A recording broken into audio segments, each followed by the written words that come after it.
From the high desert in the great American Southwest, where finally the rain has stopped falling and the skies are clearing as they should in the desert, I bid you great big good evening or good morning as the case may be across all these time zones from Hawaii and Tahiti in the west, east to the Caribbean and the U.S. Virgin Islands, south into South America, north into Santa Country. This is Coast to Coast AM, and I'm Art Bell. And let me give you sort of a little preview of what's upcoming. This morning, nothing but open lines all the way. Whatever you want to do. Tomorrow night, there are a number of possibilities.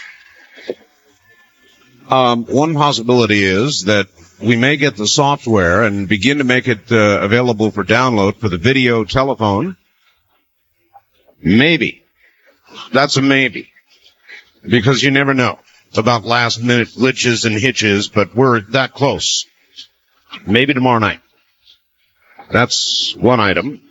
Another item is I'm going to have Krishana Duran at the beginning of the program tomorrow night, and she is going to talk about the Mayan calendar and how she interprets the Mayan calendar. We're going to explore this together. I don't know a lot about it myself. And the future of America and the world. And that should be very, very interesting. Then, a little later in the show, I think I might have talked my mom into coming on. Lots of faxes, encouraging her to do so, and this is kind of one of those once-in-a-lifetime deals. I don't think we've seen each other now, and of course we've been visiting like crazy in 12 or 15 years. That's a long time. And, so, we're doing a lot of catching up. And it could be kind of fun to have her on the air, and if you guys embarrass me, I'm going to be taking names. I'll kill you. So you be careful what you ask. You hear me? Now, what have we got going on news-wise? Well, kind of a mishmash. Congress has passed the telecommunications bill, oh so feared across the internet. President Clinton is hailing congressional passage of major telecommunications legislation. House and Senate overwhelmingly approved the measure on Thursday. Clinton calls the bill critical to building the information superhighway. The measure, which is being praised by industry groups, but blasted by consumer groups and civil libertarians, will deregulate most cable TV rates in about 3 years, removes 62-year-old legal barriers, and encourages the telephone, cable, and broadcast industries to get into each other's businesses. I favor it. Now, I get a lot of messages from people who say, but it regulates the internet. Well, it regulates, for example, transmission of obscene materials to people under 18 years of age, intentional transmission. So what? I'm not that much of a civil libertarian. As far as I'm concerned, pornography or whatever ought not be sent to kids. Is that the end of free speech in America? I think not. So I favor it. And generally, look, telecommunications is exploding.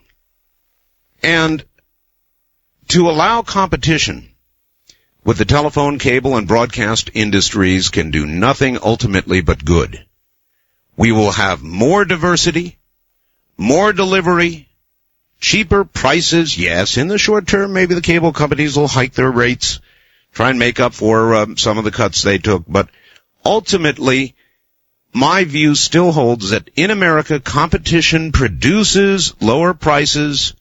And so I think in the end, it'll be good for you. It'll be good for me. It'll be good for all of us. So I do favor it. And I know there's going to be some argument with that. And there are people out there, many of them on the internet, sort of anarchists who think that anything at all should go. Well, I'll tell you something. I don't feel that way. As a matter of fact, if it was up to me, people who would write messages on the internet, slanderous, libelous kind of stuff on the internet, ought to be required to sign their name to it, just as you would if you wrote a letter to the newspaper, they'd print it, but they'd require you to sign it. If you wrote an article for the newspaper, if you go on television, if you're Brokaw, you say something, NBC stands to be sued if they have libeled or slandered somebody. All the other networks, you write a book and slander somebody, you get sued. You go on broadcast and libel somebody and you can get sued. So, I don't think the internet and the information superhighway should be stunted, but I also don't think that it should be a land of anarchy where anybody can say anything about anybody they want without attribution. Now the cold. Now, I'm getting faxes from people who say, hey, it's wintertime. What are you guys talking about? All this weather talk. Well, it's leading a lot of the newscasts around the country because, baby, it's cold out there. A snowstorm taking aim at the East Coast now. Forecasters warn bitter cold temperatures across the north are about to get even colder, with freezing weather likely as far south as, get this, folks, Mexico and Florida. It was 41 degrees below zero Thursday at International Falls, Minnesota. Forecasters expect the town's 28-year-old record for the lowest temperature, 46 below zero, to be shattered on Friday, literally shattered. Now, how cold is it? I will ask you. We are having hotter summers, bigger storms, bigger snowstorms, bigger blizzards, bigger cold waves. We are having weather that rivals the extreme of our politics. Now, do you suppose there might be something to that? The more extreme politics gets, the more weather becomes extreme. That's a reach, I know, but I thought I'd try. Train derailed, carrying hazardous... You ever notice, inevitably, Murphy's Law, any train that derails has hazardous stuff on it, chemicals. It was about 50 miles east of L.A. The fire sent up a huge toxic cloud. People were evacuated. People were hurt. And I guess that's going to happen. Speaking of people hurt, 2 U.S. soldiers have been injured by a landmine explosion in Bosnia. Predictable. Here it comes. Pentagon says the 2 are in stable condition now at a military hospital. One of the soldiers suffered injuries to his right foot. The other hurt by shrapnel. No identification of the soldiers yet. It's going to be a long, hard year. If it is a year, in Bosnia. Big breaking news about AIDS. And I always take this with a bit of caution because there have been so many times, but this does seem to be substantial. NBC did an in-depth report on it last night. A new class of drugs are working called protease inhibitors. They will join 6 approved drugs used for AIDS now, sharply reducing the level of the virus in the body. Now, this may be a breakthrough, and it may be that this group, along with what else they're using, will be able to allow people with AIDS to live relatively normal lives. AIDS hotlines are going nuts. FDA expects rapid approval. Now, of course, they don't know about all the side effects because they have not been able to test very long, but they're not going to hold it back. They're going to let it go. And we shall see, but that is certainly good news, and I guess everybody wants to, know about it. 1 million Americans infected with the virus. The commander of U.S. naval, NATO forces, I guess some naval, in Bosnia, is promising swift retaliation against snipers in Sarajevo. Says anyone who takes shots at any NATO peacekeeping troops had better be fast and be clad in bulletproof stuff, because we will attack without warning. And I keep wondering, there are 3 million landmines in Bosnia, and as our American soldiers lose feet and legs as a result of them, who are we going to attack? Clinton and the French President Jacques Chirac are talking. They're meeting in Washington, agreeing on the future of NATO and on efforts to achieve a total nuclear test ban. We ought to be talking to the French about that, huh? Congress has passed a measure to ensure Social Security checks to go out to 43 million, so you don't have to worry by March 1st. But the bill temporarily increases the debt limit and was very narrowly tailored, does not remove the threat of a U.S. default on March 1st. Can you imagine that if we default on, that'd shake up the whole world, were we to default? The big bombshell news is, Bob Dole is in big trouble. And now this was, to me, predictable. I am not surprised. There is a new poll in New Hampshire, you're not going to believe this, showing Steve Forbes. God, we might get a president named Steve. Steve Forbes is 9 points ahead of Bob Dole in New Hampshire and rapidly closing the gap in Iowa. Steve Forbes may be a runaway. Slowly, we're finding out more and more about him, and the more I hear, the more I like. Senate Majority Leader Bob Dole dismisses the significance of a new poll, says his rival, Forbes, has taken a solid lead in the key primary state of New Hampshire, says we're not going to worry about polls. We're just going to win the race. Dole told reporters after a campaign appearance in Nashua, bad news for him, and I feel sorry for Bob Dole. I actually feel sorry for Bob Dole. Because he's a good man. He's just not the right man. And he's going to be denied, I believe, the nomination. And it's because, it's because of all the things I've been telling you about Bob Dole. My perception apparently is not much different than a lot of other Republicans out there, and that is that he can't beat the president. And you just don't give somebody the nomination sort of as a rite of passage, because Bob Dole has been there so long, because he has earned it, because he's been the minority, and then the majority leader in the Senate. It's not supposed to be automatic. It's not supposed to be, we don't have, it's not a kingdom we've got here. There is not a succession to the throne. And up until Forbes came along, it was kind of like that's what we were going to have, a succession to the throne. Or the seat next to the throne, I don't know. Regarding this is facts now, we're off into facts country here. Regarding the Kassebaum-Kennedy healthcare bill and its provision to force insurers to accept pre-existing conditions, could this be an attempt at driving insurers out of the health insurance biz so the government can take over our healthcare industry? Get ready, America. I think we're getting ready for another government takeover of 1/7 of the nation's economy. God help us, Julie from Brighton, Colorado. Now, this new group of drugs that will keep AIDS patients alive for a long time, or maybe even something approaching a normal lifetime, well, that's great news.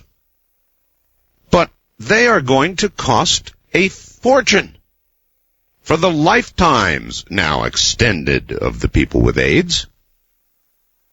And if you force insurance companies to accept people who go down and get a test and suddenly find out they've got AIDS, and then they're going to run out, they're going to get their insurance, and they cannot be denied, well, who's going to pay for all of that? The other people who have decided to keep their insurance? Why would they keep their insurance, I ask? After all, they get sick, they can go down and the company has to accept them. Even with a high premium rate. lifetime AIDS patients, you're talking millions, perhaps. Pretty good deal, huh? Sounds like socialized medicine to me. Again on the weather, Art from Wisconsin, we're getting dangerous wind chill situations tonight at the Fond du Lac Airport. It's currently hovering at about minus 54 to 56 degrees with the wind factored in. Minus 50, well, that's life endangering. So, and my faxer obtained 3 frostbitten fingers just trying to put gas in my truck. That's cold.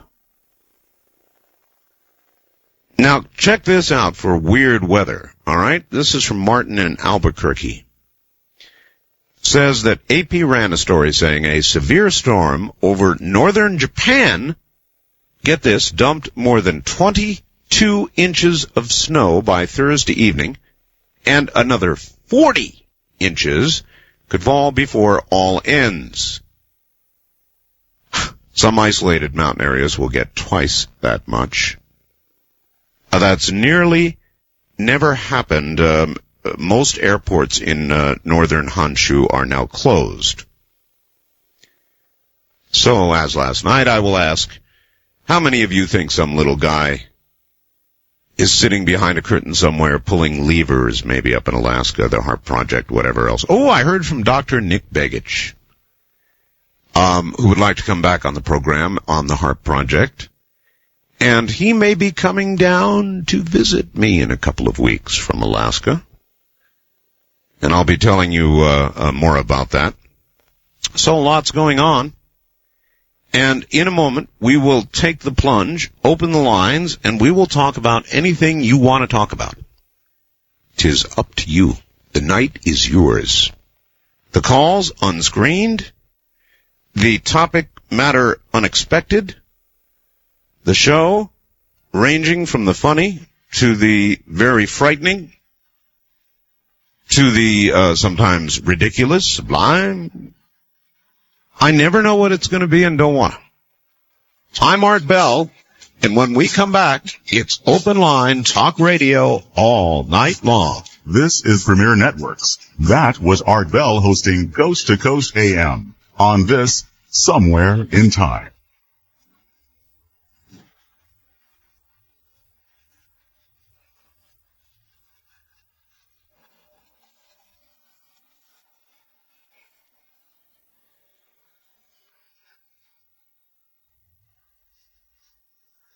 You're listening to Art Bell Somewhere in Time. Tonight featuring Coast to Coast AM from February 1st, 1996. Just this one item and then we're off into talk radio land. Dear Art, strange happenings here in the Midwest. In a small town in Franklin County, south of St. Louis, an entire class of 24 third graders contracted a mystery rash this morning. All were taken to a hospital, but required no special care because the hive-like rash quickly disappeared on its own. Doctors ruled out chemicals, toxins, furnace malfunction, dust, mold, food reaction. Their best guess? Something airborne that went through that one room and then dissipated. No other room involved. The school remains open. The cause of the rash eludes them. So, these weird things keep popping up. I'm not surprised, frankly. That's, by the way, from Liberal Sue in the state of Illinois. All right, here's my quick version of the telephone numbers. We don't screen calls, therefore, let it ring until it's answered. If you get disconnected after ringing for a while, pick it up and ring again till you get through. Persistence will pay. If you're a first-time caller to the program, no matter where you are, area code 702-727-1222. The wild card direct dial lines, area code 702-727-1295. Toll free, anywhere west of the Rockies, 1-800-618-8255. If you're east of the Rockies, where it's really cold and about to get colder, what do you guys think? I think that if Punxsutawney Phil comes out, is it tomorrow he's supposed to come out? If he's smart, he'll stay many feet down in the ground and won't come out at all, if he was smart. East of the Rockies, back there in cold country, 1-800-825-5033. That's 1-800-825-5033. Here we go. East of the Rockies, you are on the air. Good morning. Hi, Art. How are you doing this morning? All right. Where are you? I'm in Detroit, and boy, is it freezing cold. How cold is it, sir? 0. They're saying around 3 degrees.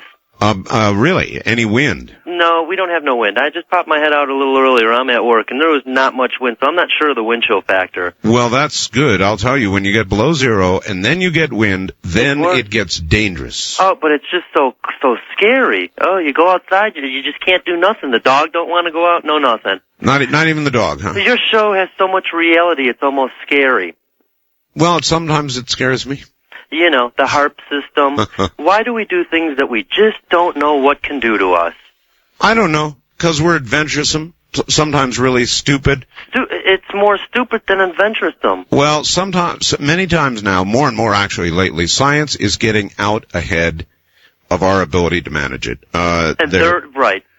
They're introducing new things. They're killing rabbits with designer viruses, and one of these days we're going to design ourselves a web we can't get out of. That's what's going to happen. If you could say what it was, what do you think it would be? What do you think is going to be our demise? Well, that's a good question. What will be our demise? My grandmother saw spacewalk, she saw war, she saw poverty, she saw the Depression, she saw so much. I haven't seen a fraction of what she saw. But when I think of I'm only 30, what am I going to see in my next 30 years? It's scary. The digital war. Let me turn it around on you. I will think about your question. If we are to have a demise shortly, what do you think it will be? I think it's going to be the chemical warfare deal that you keep talking about. The disease problem, giving AIDS to the monkeys, to the, what were you calling it, the chimpanzees now? Yes. And now, what if we're going to do something that we just can't get out of? All right, thank you very much for the call. Anybody else want to tackle that one? Then you could just say there will be no demise. We will go on. We've been going on. We will continue. Plagues will come and go, even taking at times substantial portions of the population. But somehow man will continue. The planet will keep spinning. Life will go on. Or on the other side of the coin, a big comet may plow into the earth, extinguishing all life as we know it. We may design a virus that will hop species and put us out with a wimp. So whimper. I don't know. I do not foretell the future, but it is kind of fun to talk about. Wildcard line, you're on the air. Hi. Hi, how you doing? Okay, where are you? I'm in Springfield, Illinois. Yes, sir. Frigid Jimmy, and I'm the guy that called the other night on Fast Blast and asked for some Steely Dan bumper music, by the way. Oh, that's right. And yeah. I'm looking into that. Cool. Okay. Well, first of all, before I ask my question, I just want to say the FX wave is a total groove. Oh, isn't it excellent? I love it. Not enough people understand it. I advertise it, and I try and tell them what it is, but they don't quite get it. A lot of people don't get it. It is an FM transmitter, and you can put anything into it. I mean, you can make it into your own little radio station. What are you doing with yours? What I do, basically, is, for example, I have to admit, I sound like a total geek saying this, but the first night I got it, a bunch of my friends came over and we played radio. We just spun a bunch of old records and CDs and stuff. No, that's cool. That's one of the things to get it for. In my case, I hook it up to my audio output here on the board. So my mother, in this case, in her bedroom, my wife in hers, can listen to the program throughout the house. Mm-hmm. But there's a million uses. For example, people in metal buildings, they can't receive AM radio. It gets blocked out by the metal. So what you do is you go over to a window and you hook up an AM radio to the FX wave, and it transmits it throughout the metal building on beautiful FM. Well, sometimes what I do, too, is I've got a high-fidelity VCR, and I make big, long 6-hour music tapes. Right. And what I do is, like, if I'm outside, which isn't too much with the wind chill and everything right now, but, or upstairs away from, my studio, I just patch it in there, and I've got, perfect, the music that I pick on my radio. It's great. No, I know. It's the coolest. I know. We advertise cool products. That's no lie, and they work. Yeah. and C. Crane, they're very courteous. Yes, they are. My question sort of relates to that, a little bit lighter than our imminent demise, I suppose, but I do radio, sort of, on a part-time basis. Yeah, me too. In a nutshell, what it is, it's a little show on a little 3,000-watt small-town FM station once a week for 3 hours. Right. And it's... What do? What kind of show? Well, it's simply it is to music radio what your show is to talk radio. It could be anything at any time. Oh. It's called Groove Time, and it's billed as... that's my kind of show. The Eclectic Music Party. Oh, that's my kind of show. It's rock, it's jazz. Yeah, cool. Old-time country. That's good. Well, the thing that is, I've been doing it for 4 years with some friends of mine, and I don't know a whole lot about the Internet, and I kind of sense that you do. I'm not an expert, but I'm learning more and more and more. I'm getting better all the time. I'll try to answer something for you if I can. Okay, well, it relates to retrieving audio via like a Sound Blaster card or something. Yes. Well, there's an Internet provider in my area, right, who wants to put us on. Oh, go for it. You think so? Oh, yeah. Do you really think it would work? Yeah, if it's financially feasible for you, oh, yes, of course. That would mean that you could broadcast on the Internet. I'm going to be doing it next month. Starting middle of next month, will be full-time stream audio on the Internet. And it would mean that somebody could sit in Italy or the North Pole or the tip of South America, and with a computer and a local access number of some sort, listen to my show. Well, same for you. How good is the audio? Do you know? It is approaching the quality, I would say, of AM audio. Okay. Okay? It's close to AM. Okay. Because the idea is... Now, I'm not as sure that it is ready for music yet. Mm-hmm. Now that I think about it, I see the nature of your question. It's getting better all the time. I think for voice quality, it's quite sufficient. But for music, it's marginal. It's got a little bit of a warbly sound yet to it. So there you are. I would love it if it would get there, because what we do is so different from most everything that's on the radio. And maybe, if you just had even just a few people in each different locale, if you're talking worldwide, eventually you can accumulate quite an audience. And the challenge of that is just, oh, man. Oh, you're absolutely right. Listen, I'm short on time. You said you had something on our demise? No, I said this was something separate from our demise. All right, separate from. That's good. Thank you. All right, from the state of Illinois. Yes, the Internet. I really am a fan of this telecommunications bill. It's going to set everything loose. It's deregulation. It's a good idea. It's going to create competition. In the short run, maybe cable rates are going to go up a little bit. So what? I'm beginning to wonder how long the cable companies, TV stations, even radio is going to be around. With direct satellite communication, the Internet, the web, all of these things. My show, my program, for as long as it remains popular, will follow whatever medium dispenses it or distributes it. Doesn't matter. Satellite, Internet, will be there. If there is an audience and there are ratings and people want it, the distribution system for it really does not matter. So I'm really a fan of all this. I'm looking forward to it. I really enjoy the information age. I was very angry at my computer earlier today. It did something wrong, which is probably a lie. It probably didn't do anything at all. I did it. I should not blame a machine that simply responds to human error. First time caller line, you're on the air. Hello. Hi, Art. This is Joe. I'm calling from Evanston, Illinois. Hi, Joe. Yeah. Well, I had a funny story I wanted to let you know about. I'm originally from Milwaukee, and I'm down here at school at Northwestern, and I just had a funny story about a football sportscast that I don't think got much national attention, but it was one of the funniest things I've ever seen on live TV. What was it? Well, the local sports team was down in Dallas, and they were doing coverage of the Green Bay Packers from Texas Stadium, and they had kind of a dual split-screen broadcast of the people down in Texas Stadium and the anchors back in Milwaukee. Right. And there was this local sports girl, and I'm not going to say any names or anything. Thank you.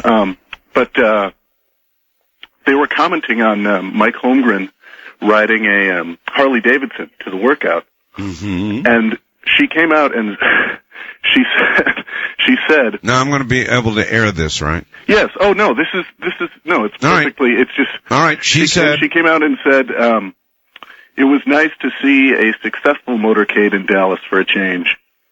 And she honestly got said it, and I don't know if she had been thinking it up for a while or if it was just like a spur of the thing that she thought would be funny, but it was really hilarious. I'll try and get a copy of the tape. And well, there are hilarious things that occur on live radio and television, and that's why I like this program.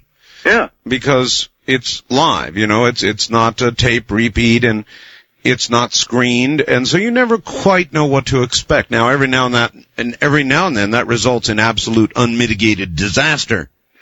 But that too is entertaining in its own perverted way. Yeah, well, yeah. And the other thing, I'll just leave it up to. I was wondering if you saw the Nightline on Hillary Clinton the other night. No, Nightline airs here, unfortunately, after I go on the air. Oh, okay. So I always get to miss it. Thank you very much for the call, and I appreciate it. I understand it portrayed Hillary as quite the shrew. That be accurate? I didn't see it, so I don't know. I got a bunch of faxes about it, though. What do you think Hillary's like in private with Bill? You think she's a wild one? Think she pushes him around? I suspect so. I mean, you can sort of look at her face and you can see it in there. Kind of like, you're going to do exactly what I tell you to do or else. And then you look at Bill Clinton and you look at his face and it's kind of like, yep, I'm going to do exactly what she says. But I mean, I could be all wrong.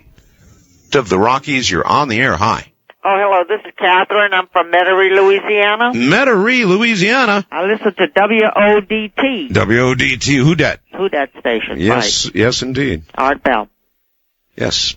Yes, you were talking about Hillary Clinton? A little bit, yes. What do you I don't think she's all that bad. You don't? No, I think she's a real soft little sort of pussycat. Pussycat? Think so? You know, I had a strange thing happen to me today. I went to the doctor. Just before you go on with that, sir. Sir? Not all pussycats are soft. I've got a 17-pounder here who could shred you like yesterday's newspaper. I believe you because I have a friend that has a cat like that, and I sat on my friend's bed and the cat nearly tore me to bits. Yeah, see? There you are. So not all cats are gentle. Anyway, you're right. You were going to say something else. Yes, I had something very strange happen to me today. I went to the doctor for an ear infection, and he wanted to give me a tetanus shot and a diphtheria shot. And would somebody drive a nail in your ear? Not at all. That's why I couldn't figure it out. And I was so angry because it frightened me. You know, I felt intimidated. I said, you know, I'm not really young. I'm a senior, you know. And I said, why does he want to give me, you know, these shots? Yes. I was afraid I'd be dead in 3 days. I don't know why. A terrible fear came over me. I said... And that was, excuse me, you went to the doctor yesterday? Today. Today? Yeah. Oh, well, you've got 2 more days then. No, I didn't take it. The nurse came with the shot, and I said, I absolutely refuse. She said, you know what? I said, you know what? You can do that. You can do that. I'll tell you something. I've got a bad back. I was so happy. I used to go to the hospital a lot for my back. Right. And every time you go to the hospital, just like clockwork, they send you in for an X-ray. Right. Well, I got sick of it. And finally I said to one doctor one time, excuse me, doctor, he was writing up the x-ray order. I said, listen, I've had a lot of x-rays. I'm beginning to be concerned. I really don't think I want to get x-rayed again. All right. And he stopped cold. And he looked at me and he said, you're right. I said, I am. Well, sure. He said, yeah, we don't really need to do this, and canceled it. We have a right to refuse, and I refused today. I definitely did not want that shot because I don't feel that my day and age I need a tetanus shot because I was afraid it would give me a tetanus. It would give me the lockjaw, whatever, diphtheria, whatever they wanted to give me. I just feel, I heard someone on your show one night say that he lived a healthier life and never got a cold or anything because he didn't get the shot. Well, he may be absolutely right. You may be right to have refused the tetanus shot. On the other hand, in 2 or 3 days, you may begin drooling and die a terrible twitching death. But it wouldn't be from that. That's right. It wouldn't. But anyway, I wanted to go back to the question you asked earlier about how do you think that the end is going to come. Now, that was not me. That was a caller. It was a caller. That's right. Okay. Could I it is a cool question. Yes. How do you think if the end is going to come, it will come? Yeah, I think it's going to be through chemical warfare because they said rain will fall from the heaven. Fire will fall like rain from the heaven. Fire? Fire will fall like rain from the heaven. From heaven, I see. Uh-huh. But the world will not be completely destroyed, as you said. I think that this will be here to time indefinite. Well, there'll be people left. Trouble is, right, there'll be the politicians because they'll go deep down into the bunkers. They'll be left, right? Yeah, you have a point there. The military, as long as we can do away with that. The military guys, they'll be left deep down in the bunkers, right? We only want good guys, so we can live in peace and harmony. But that is not the way it's going to work. In the Garden of Eden, I hope. All right, sir. I appreciate your call. I enjoyed talking to you, and I tried about 6 times. I kept getting, a ring, but then I would be disconnected. Yes, I know. The phone company. I was determined tonight because I have mental power, Well, it worked. Positive. It worked tonight. Thank you. All right, thank you. Metairie, Louisiana. Metairie, Louisiana. In New Orleans. I would really, and I'm thinking hard about New Orleans at Mardi Gras. I've never, ever seen, it's one of the things I have not seen is Mardi Gras. Would I enjoy it? Would it be worth making a trip down to New Orleans for that, well, some call it a pagan celebration, actually, and with the few photographs and pictures and motion pictures I've seen of Mardi Gras, it is kind of pagan and appealing. Would I enjoy Mardi Gras? Oh, well, coming toward the top of the hour, more open line talk radio next. This is Premier Networks. That was Art Bell hosting Coast to Coast AM on this Somewhere in Time. Premier Networks presents Art Bell Somewhere in Time. Tonight featuring Coast to Coast AM. From February 1st, 1996. The big political news of the morning is Bob Dole's fading fast. Wars is about 9 points ahead in New Hampshire, catching up rapidly in Iowa. And I feel sorry for Bob Dole. A man who has served his country well, a man who has devoted his life to public service, and most of it very good. Despite the art of compromise, he's a good man. But we do not have presidency by ascendancy in this country, thank goodness. And so maybe the natural thing is happening. And maybe that tells us the political process, even in the Republican Party, is still alive and well. I don't know. I don't think Bob Dole can beat Bill Clinton, so I'm not utterly unhappy about it. I certainly expected it. And so I'm just not surprised. But here you go. And so I see it now happening, and I kind of feel sorry for Bob Dole. Because, in a way, he deserves it. But that's an emotional feeling, and my pragmatic knowledge tells me nobody deserves the presidency unless they'll make a good president. We don't just let them ascend through the ranks. That is not how we have get our president. It's time, caller line. You're on the air. Hi. Hello there. Going once, going twice, Go on. Wildcard line, you're on the air. Good morning. Good evening, Mr. Bell. This is Ben from Oregon. Hi, Ben. Say, could we talk about the ultimate in welfare tonight? What is the ultimate in welfare? The ultimate in welfare is when a man refuses induction to serve in the U.S. military. There's no such thing. And another person goes out. There's no such thing. We have only a voluntary military now. We're talking about in a past tense. I see. Oh, so it was the ultimate in welfare. Right. All right. Well, the recipient of this kind of welfare is the person that refuses to go to war. Someone dies in his place, and then he ascends to great heights in this country. Wait a minute. Goes to send other people off the war. This is beginning to sound like primary colors. Well, I'm going to tell you. Well, what do you call it when someone has an attitude? You go, I wouldn't go, I was too good to go. Don't do as I do. Do as I tell you. Now, isn't that the ultimate in a welfare recipient? Well, I'm not sure welfare recipient is the right word. Other people would use other words, some of them quite mean. I'll tell you my attitude about it. I don't condone at all Clinton's behavior. For anybody who doesn't know, that's who, I did, and you and I both know that's who we're talking about. But, so I don't condone it. He was wrong. But on the other hand, he's the president, and he was duly elected, properly elected, and he's the president, and he actually is, nauseating as it may be, the commander-in-chief. And when he gives an order, it is the military's job to follow it. Oh, I agree with you, but can I say one more thing? They don't have to be happy about it, but they follow it. God bless Steve Forbes. Let's hope he makes it. I thank you for the call. Yeah, that's the big news, boy. Steve Forbes is just going nuts. And it's, I guess it's karma for Bob Dole. Poor Bob Dole.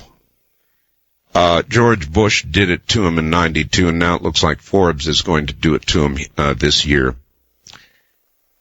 And while I don't want him as the nominee, I feel sorry for him.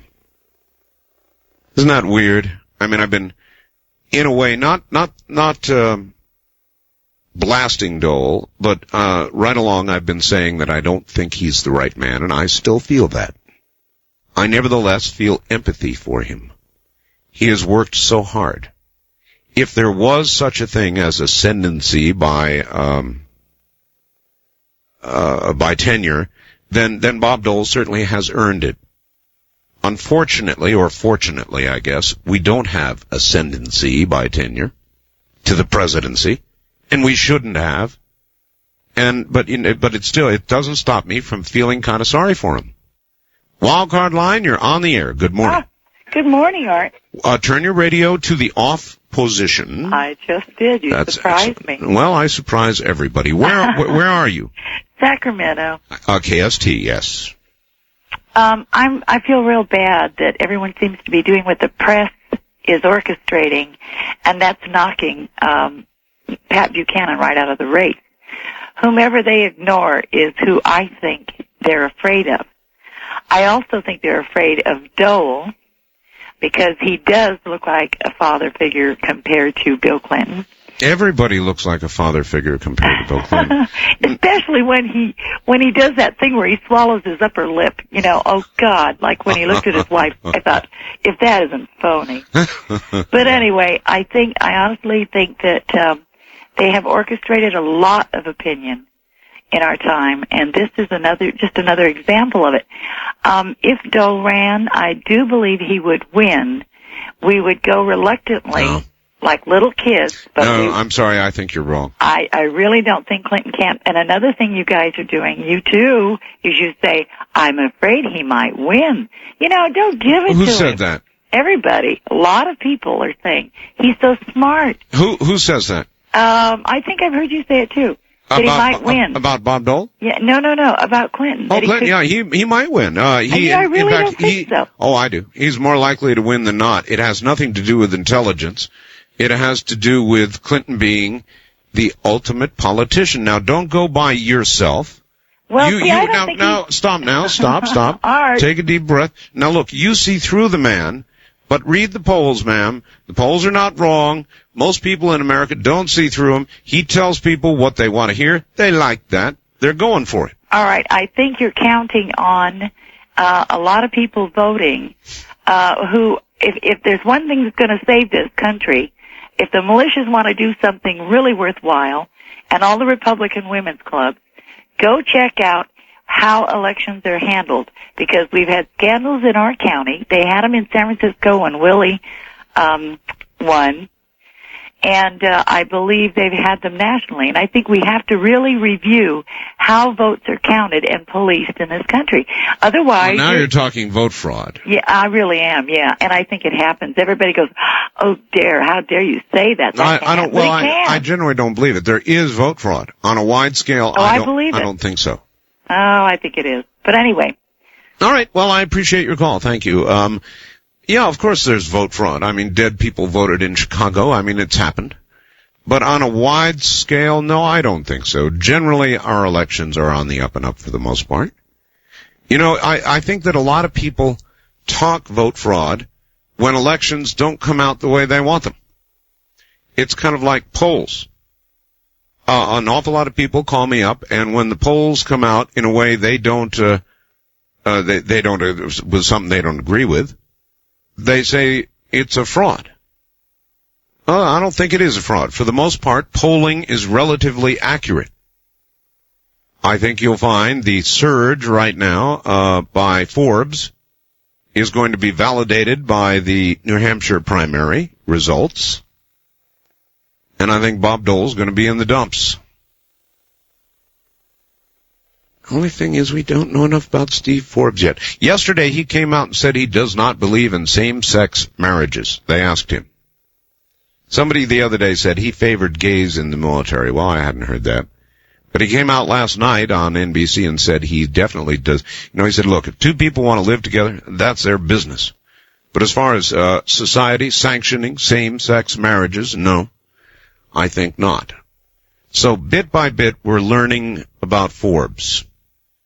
And I, too, do not favor same-sex marriages.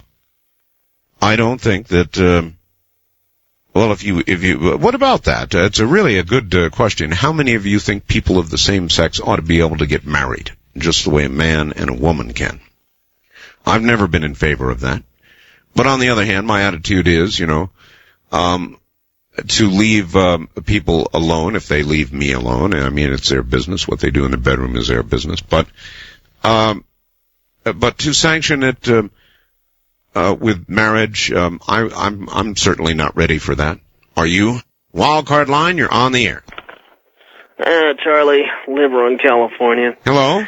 First of all, I'm going to say this slowly for those in the audience who are excited about DuPont. Say it slowly, Charlie, so you get it right. So obviously DuPont? Excited about DuPont? Is that what you said, Charlie? You need to slow down a little more, I think. Not DuPont, Forbes. I get all those rich Republicans. Just slow down. DuPont, Forbes, Bush, they're all yuppies from, born into wealth and not knowing anything about the common guy. Of course, I guess that's true with most conservatives anyway, whether they were born that way or not, isn't it?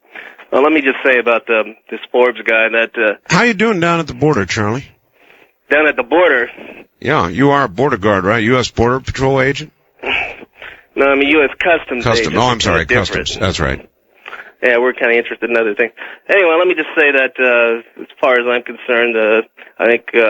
If this guy were to win the nomination, which he won't, I think what he's going to do is damage Bob Dole and beat him up all the way until Bob Dole eventually gets the nomination. But if he were to get the nomination, yes, Bill Clinton's people would be throwing a party, an absolute party. You think so? I think the thing about Bob Dole can stay within 10% of Bill Clinton, which means if Bill Clinton makes a major mistake, Bob Dole can win the presidency. But wait a minute. Bob Dole can hardly stay within 10 points of Steve Forbes. Well, I think, Steve Forbes threw, $10 million at the guy of negative commercial. Yep. But the thing about Steve Forbes is that Steve Forbes, he's a paper tiger. He's going to fall all apart. And the thing about Steve Forbes, you put Steve Forbes in there against Bill Clinton, you're talking about a slaughter. At least Bob Dole, I think, could hold his own. And so, Well, what you really think is that the election would be close, maybe 8 points, 4 or 5 points even, and Clinton would win if it was Dole. And you're scared to death of Forbes, and you just won't admit it. If you think that, I think you need a political examination. Bill Clinton would wipe Forbes out. First of all, Forbes' plan on the flat tax thing alone would absolutely destroy his candidacy. Just that alone. That's why I don't think he's going to even get the nomination, because you can't run on it, and Bob Dole's already attacking it. Charlie, if I were a political proctologist, I would pronounce you terminal. Well, I would say if you honestly sit there and you honestly believe that Forbes would stand any kind of a chance, A, of getting the nomination, which he won't, and B, of beating Bill Clinton, you got a very, very serious problem. Well, that's what you really mean, and and I can always tell when I'm hitting the mark, because you come in here sort of with a higher tone of voice, all concerned, laughing it off.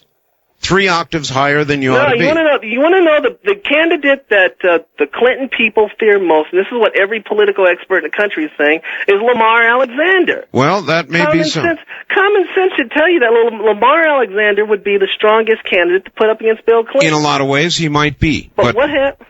But he has not caught fire. But I think why hasn't he caught fire? Because I think it shows you how extremist the Republican Party's got. Yeah, you look at that's not altogether untrue, but the extreme of your party is just as far out there, Charlie. Well, all I can say is that if you run a guy who the first thing he's going to do is get rid of one of the major tax deductions as far as homes, home mortgages. You can't run on that. Yes, you can. And then part of it. Yes, you can. Look, and I'm a homeowner, and I take advantage of that every year like clockwork, Charlie. But I do believe Forbes when he says that the extra money that would go in pockets like mine would more than make up for any deduction, home mortgage deduction that I get now. Pockets like yours, forgetting about pockets like some people are going to end up paying more taxes. And it makes absolutely no sense. And then you've got his own Republican people saying. Look, I'll tell you, Charlie, I'll be plain with you. I'm in the 38% bracket now. Okay? 17% looks pretty damn good to me. Yeah, it looks pretty damn good to you. Unfortunately, there aren't a lot of people in the 38% bracket. There's a whole lot of people in the who make around $40,000 a year who are going to be paying more taxes under this guy. I mean, that's not true, Charlie. The average family making around $40,000 would pay less, not more. Well, I think what you have to do is you look at the guy Forbes and start to use common sense and realize that Bob Dole is the better candidate. He's not, Charlie. Well, I think he's going to be your nominee. And unfortunately, what Forbes is going to do is instead of Bob Dole wrapping up the nomination early, he's going to have to fight this Forbes guy. He's going to end up spending a lot of money, and he's going to end up getting the nomination all beat up. That's what's going to happen. Well, that might happen. That is the political process. Thank you very much for the call. Yeah, I don't mind telling you. I'm now in the 38% bracket. 17 looks good. But even if I were in the next lower bracket, 17% would look good, and that would encompass most of America's middle class. I'm not completely sold on the idea yet, but I am interested in it and in Forbes. And there is more to Forbes than just the flat tax. More and more, we're beginning to hear more and more, and the polls are going up, not down. West of the Rockies, you're on the air. Hello. Hey, let me turn down my radio. All right. Thank you. 2 things. Okay. I think the only one, I read a couple books about Bill Clinton, and I tell you, the guy is very, very lucky. His campaigners couldn't believe how many times he almost shot himself in the foot by all these things that would come up. He has a way of rebounding. I mean, he gets down in the dumps. It looks like it's the end, and that's why they call him the comeback kid. Yep. I think people will vote for him. They think he's strong, a leader. He's young, and they think that he's like another Kennedy. And Kennedy got a lot of votes because he was good looking, and the wife and all that. And another thing, Art, in the aftermarket, gold is up $6. What is the current price? Do you know? $419.80 in the April contract. Oh my God! Is it up to $419? Well, this is in the aftermarket. Wow. Silver is up sorry, right now. Silver is up 8 cents. 8 cents, huh? From the New York close, right? Well, I am not surprised. I'm not surprised on the gold. And I'll tell you something. I would pay more attention to the price of gold than I would each new daily record of the stock market. Yeah, I know. Gold is outperforming and silver, and it's, I don't know. It's since January, since the beginning of January, it's at 389.80 or something, and that's a huge move. Oh, huge. Yeah. And, I'm very pleased personally about it, actually. I've been telling, me too. I've been telling people about gold for a long time, and now here it goes. And I mean, here it goes. I'll bet you we could get another rise in gold as things get closer to crunch point that would rival, you remember when gold got up to 800 once? Yep. It could happen again or go beyond. Yep, anything, who knows? It's just, the monthly charts don't look like that, but it's, they're ready for big outbreaks, so. Okay. I appreciate the call, sir. All right. We'll be right back. The trip back in time continues with Art Bell hosting Coast to Coast AM. More Somewhere in Time coming up. Now, we take you back to the past on Art Bell Somewhere in Time. Interesting facts. Art, you may not have heard, but yesterday in San Diego, the U.S.-Mexican border crossing, southbound, was closed for 5 hours because of a near riot. A church apparently formed a group called Pastors for Peace. They organized an effort to get computers into Cuba to assist in medical care. U.S. Customs received info weeks back about the effort, challenged the church with potential criminal action should the group attempt the border crossing. Customs said that due to long-standing embargoes, no computers go to Cuba. The church rented trucks, had over 300 computers for what they say is to help the many people who are being seriously hurt by our embargo. So the whole border got closed down going southbound for about 5 hours. There are a lot of border guards. There's military. I think that we are anticipating some difficulties at the Mexican border. That's just my take on things. First-time caller line, you're on the air. Hi. Hi. Hello. Art, great to talk to you. And to you, sir. Where are you? I'm in Wickenburg, Arizona, listening to you on the skip. KOB out of Albuquerque tonight. Well, that's the way to do it. You bet. I can't get KFYI. I'm not far from Phoenix, but because the AM.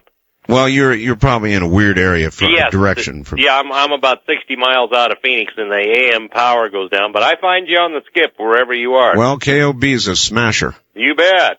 Hey, listen, a friend of mine called me a little earlier this evening and told me that a friend of his called him and was telling him about a mining operation north of West Yellowstone, Montana. Yes. That had been shut down by the United Nations. Why? Well, I don't know. I was shocked when my friend called me, and I said, well, where did your friend hear this? Yeah.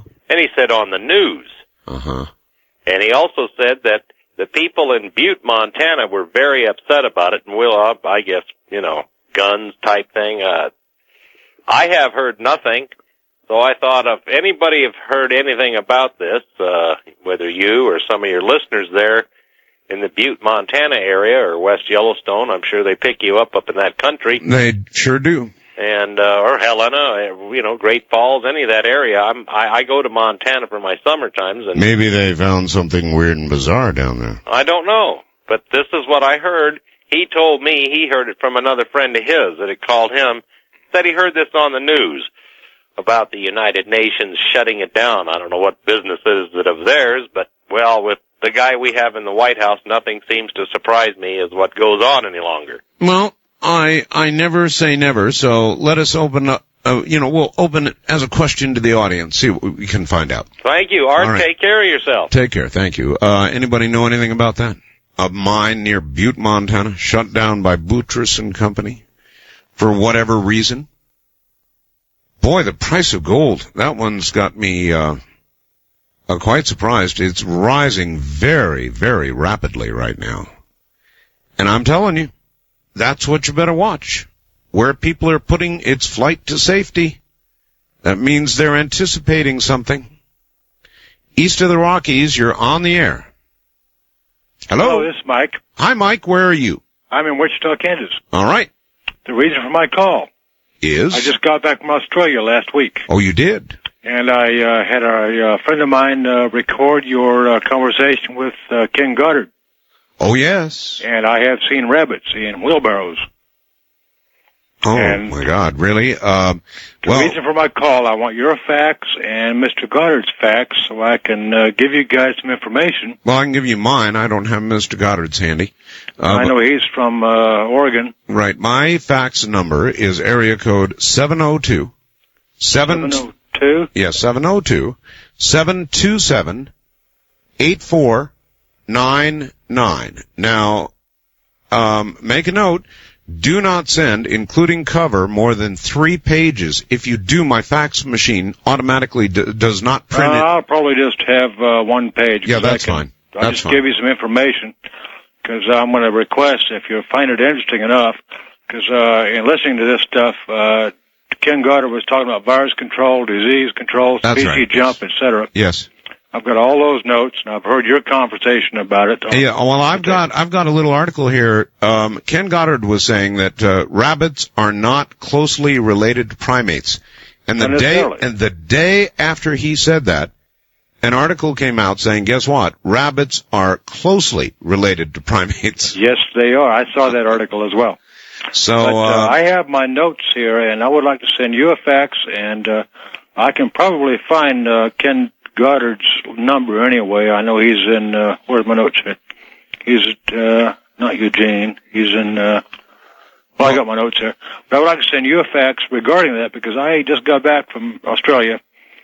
I was there visiting, and I took a little trail to the outback, and I saw dump trucks full of dead rabbits. Yep. I know. Amazing. They're dying by the millions. It's amazing. I know. I appreciate your call, sir. Thank you. They're dying by the millions in Australia. It is a designer virus. It was on an island off Australia, and they thought nothing can go wrong.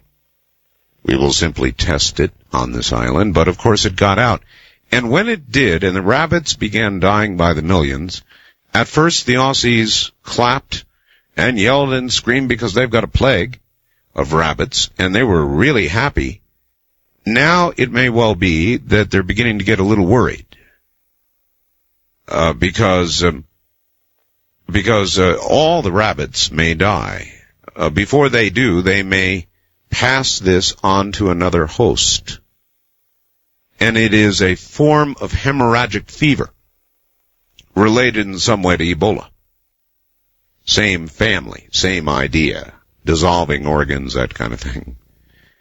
And one of these days, we're going to do something we're going to be very sorry for. It may not be this day, but one of these days. East of the Rockies, you're on the air. Hi. Hello, Art. This is Forrest in Lexington. Kentucky, yes, sir. Yeah. You were, over the past couple of days, you've been asking about Clinton's insurance bill and health bill. Well, this Kennedy-Kassebaum bill that would mandate that insurance companies would accept you when you get sick, even with some sort of prior condition, yeah. Yeah, if you'll take a look at Kentucky's H-Bill 71. Right. I believe you'll find it word for word. Probably. Since the House passed that bill, my insurance premium has gone to 300%. Wow.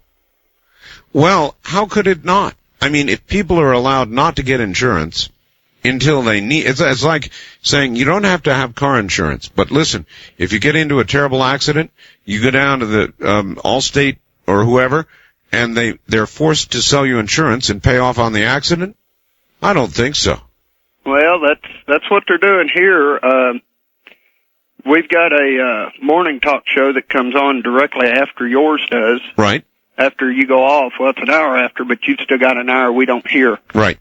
The talk show personality is Keith Raines. He can fill you in more on that if you can contact him at your local affiliate, and I'm sure you've got the number. Sounds like he'd be worth talking to. Yeah, he's. I'm just approaching this from a common sense point of view. If an insurance company is forced to accept you after the fact, then they're really not. You can't call them an insurance company anymore. In fact, I'm not even sure you can call them in business very long. No, we're down to. And there's only one way that company, if you want to call it that, could stay in business under those conditions. And that is, it would be subsidized by the federal government. It's just a sneaky way for the president to get what he wanted all along anyway, and that's health care for everybody, period. Well, because of them, we've got four plans. And no one can be turned down from them if you can afford them. The majority of the working people, and I am in that class, aren't going to be able to I'm not going to be able to afford to keep my family insured after my policy runs out in about 3 months. Well, yeah, but suppose, let's say you can't afford it, so you drop it, okay? You're uninsured. Now, you get the big C. You come down with cancer. Well, according to the way I'm reading this, you can go back and get your insurance after you've got the cancer, and they can't turn you down. Yeah, that's the way it works. Oh, yeah, well, that's a good deal. That's not the way we were raised. That's a good deal for you. That isn't, it voids the whole concept of insurance. It's not insurance. It's a national socialized health care plan. Yeah. So, there are two segments to the Kennedy-Kassenbaum bill. One is portability, and I think that's fine. If you're buying insurance, there's no reason that you should lose it when you change jobs. I'm all for that. Easy to do with legislation, but this you cannot be turned down business removes the very basis of the idea of insurance. And companies will insure you based on risk. In other words, as you get older, insurance costs more. If you are a risky lifestyle, it costs you more, and so forth and so on. And based on that, they can eke out a profit. But if you are allowed to go down and run and get insurance after the fact, then who's going to carry it? Who could afford it? The people who do carry insurance would have such a burden placed on them, premium-wise, to take care of all those people who wouldn't go down and get it till they get sick, that the whole thing would collapse. But it wouldn't, you see, because the government would subsidize it. So then what would we have? We'd have the Clinton plan right through the back door. East of the Rockies, you're on the air. Yes, Art? Yes, sir.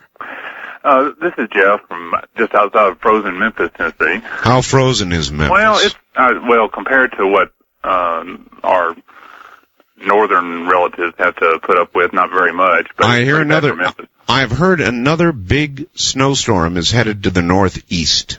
Yeah, Memphis has a magic snow dome over it, and if there's snow coming this way, it'll either go south or north of us. Don't ask me to explain it. It just continues to happen that way. Well, maybe you guys live right. I don't know about that. What I want to talk about is something I've been anxious a subject I've been anxious to broach with you for quite some time. Yes, sir. Have you ever heard of a phenomenon called the Bell Witch? The Bell Witch? Right. You're not saying something about my wife, are you? No, not at all. Okay, all right. Not at all. I'm sure she's just lovely. I'm sure she's wonderful. I'm just kidding you. No, I understand. What is the Bell Witch? The Bell Witch is a well-documented paranormal phenomenon that occurred back in the late 1700s and occurred through into the early 1800s. When I say well-documented, it's well-documented by most of the prominent Tennesseans of the era, including Andrew Jackson. Yes, sir. It was a entity which was called by the common folk the Bell Witch, although was not a human entity by any means. There's been different theories. One that it was actually a dispossessed demon. One that it was possibly even an alien entity. But it goes along the lines, if you believe that, basically that if you have superior technology, it appears like to be as magic to those who don't understand it or whatever. But there's lots of documentation about it, and the reason I wanted to bring it up to you is I remember way back during your Halloween show, you made a mention that if there was a haunted house that someone knew that was very well documented, a very haunted house that you would like to know, and I can't remember whether you said you'd just like to visit there one day or whether you'd actually like to do a show from there one day or whatever. Well, there's not a house involved with the Bell Witch legend anymore. I wonder if I would do that. I mean, I have a big mouth, but if there was really a haunted house, would I go there and do a show? I might. Well, let me tell you this little story. And there might be dead air about in the middle of it. That's true. The Nashville Tennessean sent a reporter and a photographer back in the 1980s on Halloween night to do a story on the Bell Witch. Great assignment. Yeah, right. And the only part of the Bell Witch legend which is still existent, since the homes that were built in the time which she frequented are now dilapidated and gone, for good, was an area called the Bell Witch Cave, and it's currently owned by a family called the Kirbys, who have people from all over the area that come and visit there. And in fact, if you wrote a letter to the owners of the Bell Witch Cave, quote the Kirbys, and sent it to Bell, Tennessee, you would, Adams, Tennessee, you would actually get that letter mailed to them, because everyone in that area knows who they are. But they allowed this to occur. The reporter and the photographer set up a camp just inside the entrance of the cave, and they didn't want to go any deeper because they saw a few brown recluse spiders. Yes. So they decided they were going to set their cots up more towards the outside. Okay, we've got to hurry here. I understand. They heard a voice that sounded like a scream come from the back of the cave towards the front of the cave, and when it got to about 10 feet away, they both lost their nerve and bolted. A scream? Yes. Well, that would do it for me, too. I don't like screams. But at any rate, there's a wonderful book out now by a guy who does a lot of the mythology from that area, and there's a picture. He says every time you try to take a picture of the Bell Witch Cave, something else appears in it. And since I know you're into pictures for your website and everything, I'm going to try to fax you a copy of this picture that's in the book. Oh, no, faxed pictures don't come out well. Do you have a computer? No, I don't, but I have a friend that does, that I could probably get him to send it that way. All right. If you can do it that way. And if you would, include permission to publish it as well. And I will give out my address. Thank you very much. I publish these kinds of pictures. You know why? Because people don't believe it. People don't believe it. And now, fortunately, we are squarely in the information age, so that I can share this, whether it is by newsletter or a computer or the World Wide Web. I get these photographs, and instead of sitting here and describing them to you on the radio, I copy them, I scan them, I make them available, and you guys can sit out there. And by the way, while we're on, I have scanned, with limited luck, the moving video from the UFO in Mexico is very good. I've got a still that I have plucked from the moving video. And it's tolerable. It was kind of dark, but I think that I may post it for you to see. They are having some sightings, I'm telling you, right now in Mexico that'll blow your mind, and I've got a still, and I may make that available as of tomorrow. We'll see.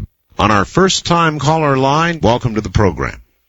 I was first introduced to your show. I heard it about 6 months ago, and I heard a bunch of interesting things that were going on in the world, Yes, sir. And to put it straight, I'm a Christian, and I study the Bible pretty much. That's fine. It's just phenomenal. Some of the things that I heard you speaking about, or some of your guest speakers, were actually saying some things, numerous things that the Bible predicted for end-time prophecy. Well, it's true. Some of the guests I bring on talk of those kinds of things. I'm going to have a guest like that tomorrow night. Yeah, I heard about the Mayan calendar. The Mayan calendar, And some biblical scholars get angry when I have that kind of a guest. Others find commonality in what my guests say with what they see in the Bible. Right. Reading the Bible. Right. And apparently you find commonality. Exactly. Some of the things that you had meant that were talked about with the United Nations kind of taking over control of things, the Bible predicts that there will be a one-world government in the last days. You've talked about earthquakes and pestilence or disease. Yes. Jesus himself had predicted in the last days that there will be famines, earthquakes, and disease in the last days, in a generation that saw. Yeah, but also it says no man shall really know the time. Exactly. So we have earthquakes, we have famine and disease. As a talk show host, I have simply noted in a very secular way, and I watch the news very carefully, there is a lot more of it going on. Now, I don't put a religious significance necessarily to it. Right. But you can interpret it any way you want. It is on the increase, and I call it the quickening. Sir, I've got to run. Thank you for the call from Delaware. We're going to break here at the top of the hour. We'll be back with more from the high desert. I'm Art Bell. This is Premier Networks. That was Art Bell hosting Coast to Coast AM on this Somewhere in Time. Under the Forbes flat tax, I would lose $1,900. Millions of Americans in low-income brackets will be very big losers. Under the Forbes plan, all deductions are eliminated, so are all credits. I am totally disabled. My wife of 20-plus years lost her job last year due to plant cutbacks, and I've got 3 children at home. Now, wait a minute. The loss I refer to is the loss of the earned income credit. For low-income families. I agree it's not fair to other taxpayers to give someone more money back in the form of a refund than they actually paid in to the federal government in taxes. But the fact remains that many will lose this credit. This will translate into a real tax loss for those that need it. David. Well, on the face of it, that's probably true. Let's see, you're married and you have 3 children and almost no income, so you pay no tax. Under the Forbes plan, you would pay no tax. But you're probably right. Under the Forbes plan, all deductions. Well, wait a minute. That's not a deduction, though, is it? So, I'm not an accountant, and I cannot answer this. Maybe somebody else can. Can anybody tell me what would happen to this man under the Forbes plan? He pays no tax now. He would pay no tax under the Forbes plan, but under the Forbes plan, with all deductions and credits gone, he would lose the credit he has for being disabled. Low income. Art, Steve Forbes has the answer. Why don't we do something about all those lazy freeloaders who aren't able to pull their weight in the job market? Free trade is not the problem. It's laziness. Unemployment is low. Over the last 7 years, first-time claims for unemployment have only averaged around 350,000 a week. That's nothing. 350,000 a week times 52 weeks times 7 years equals 127,400,000. That's peanuts. When are these people going to wake up and go out and get a job? Pat Buchanan is off the mark when he claims free trade is costing America jobs. We need somebody like Steve Forbes who supports free trade so we can keep the cost of goods cheap here in America.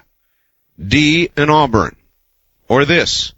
Art Bell, Steve Forbes. He's saying exactly what people want to hear. Doesn't that remind you of someone else? Wake up and smell the coffee. He would never be able to follow through with any of his idle promises. I'm going to vote for Dole in the primary, and if Forbes wins the Republican nomination, I will vote for Clinton. Love your program, he says. Now, let me get this straight. You're going for Dole, but if Forbes wins, you're going to vote for Clinton. That's remarkable. Absolutely remarkable. What a choice. Sheesh. Let's see. I left a file called Wash Zip on the BBS. What it is a trial brief for proving driving is a constitutional right. Well, I'll read that. A lot of people think driving on the roads is a constitutional right. You don't need a license. You don't need insurance. You don't need any of the stuff they tell you need. You can just do it. Then this, Art, I think you are guilty of becoming a little like the mainstream press, supporting Clinton by default because you think he'll win. Well, I'm just telling you what I think. If that makes you think I'm like the mainstream press, then I can't do anything about that. If Forbes is the candidate, he may well give Clinton a run for his money. I don't think Bob Dole can win. It's true. I'm sorry if that makes you think that I have sold out. Then that's the way it is. I'm just honestly telling you what I think. Bob Dole does not have the personality to beat Bill Clinton.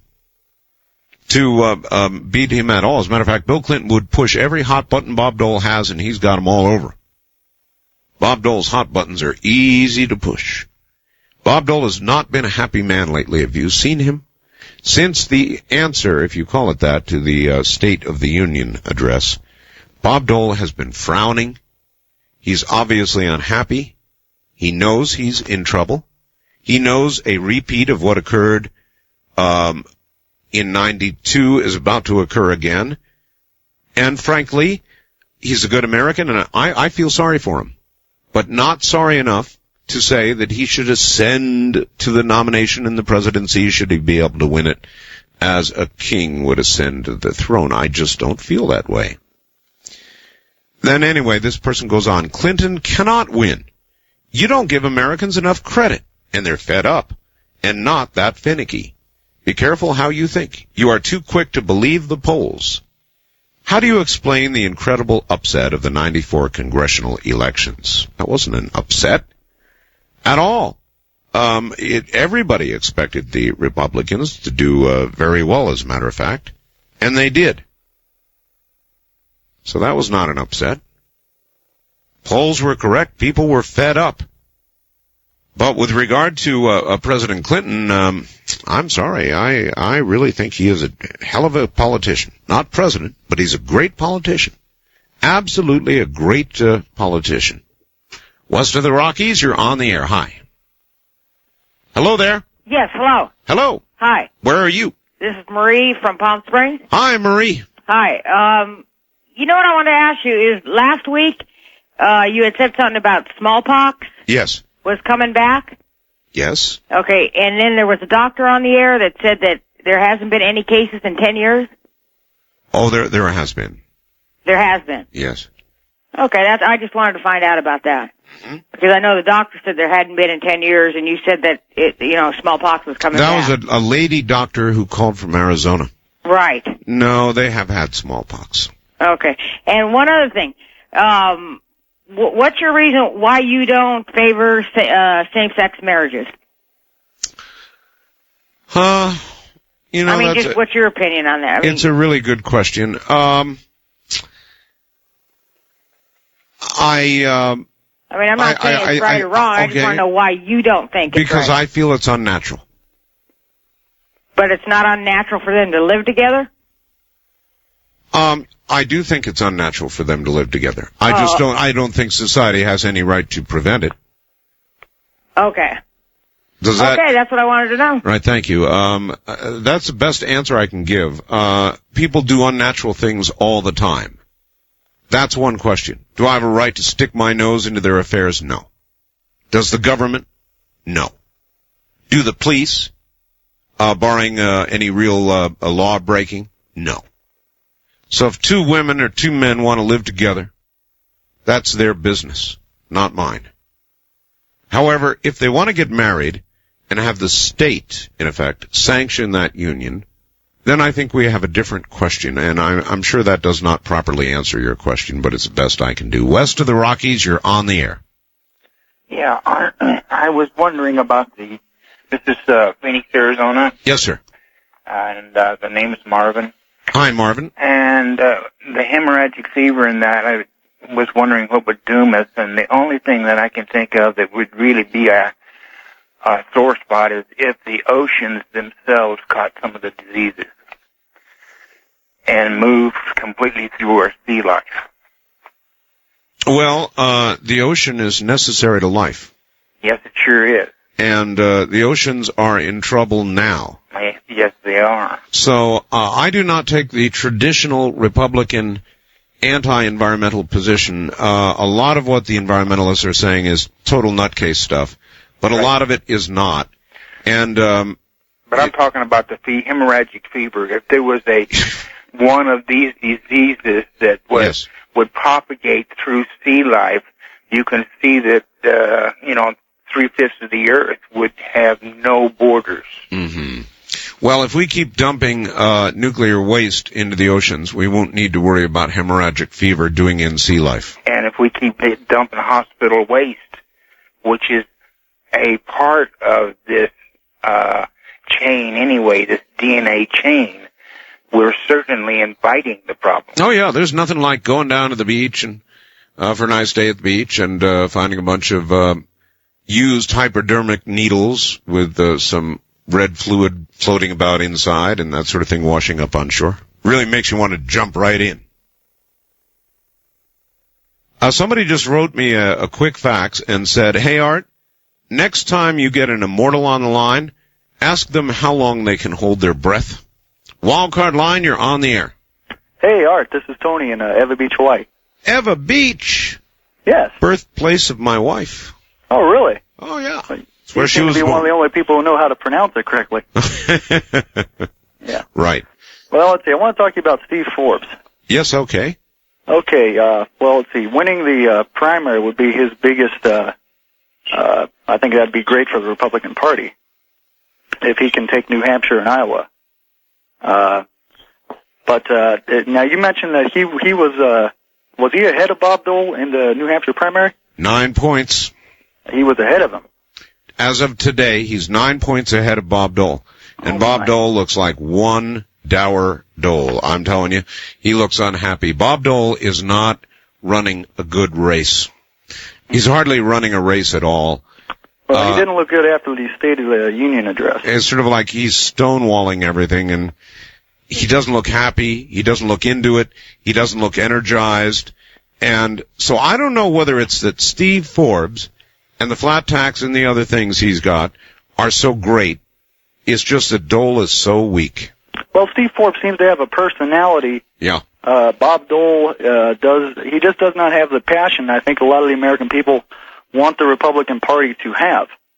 You know, Newt Gingrich has that passion very well, but he doesn't, of course, want to take the run. You're correct. But Dole just, he's too monotone. Well, so far, let me tell you what it really is.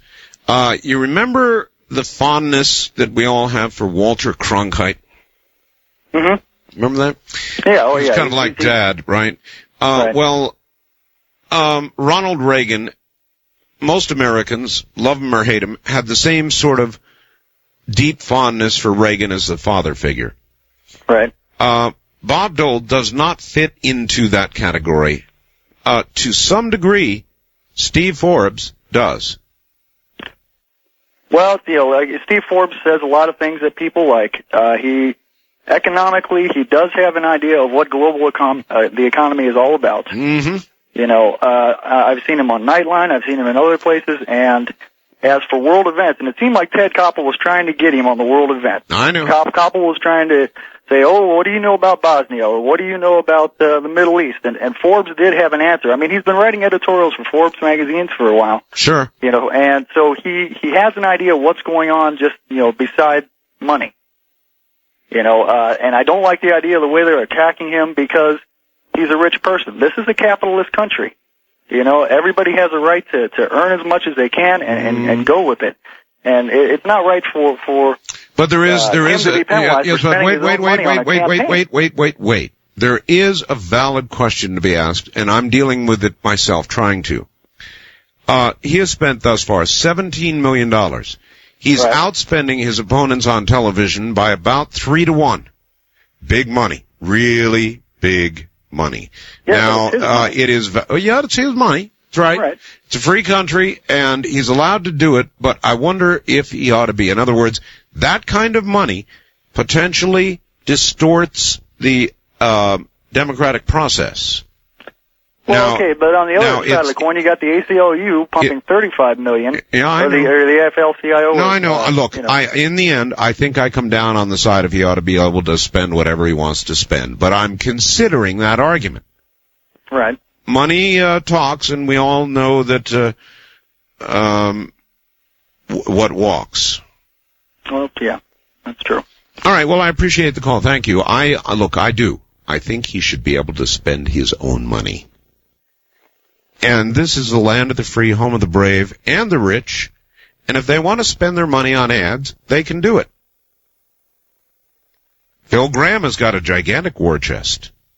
You could argue it doesn't seem to have helped him. He's down in the single digits. So it's not just the money.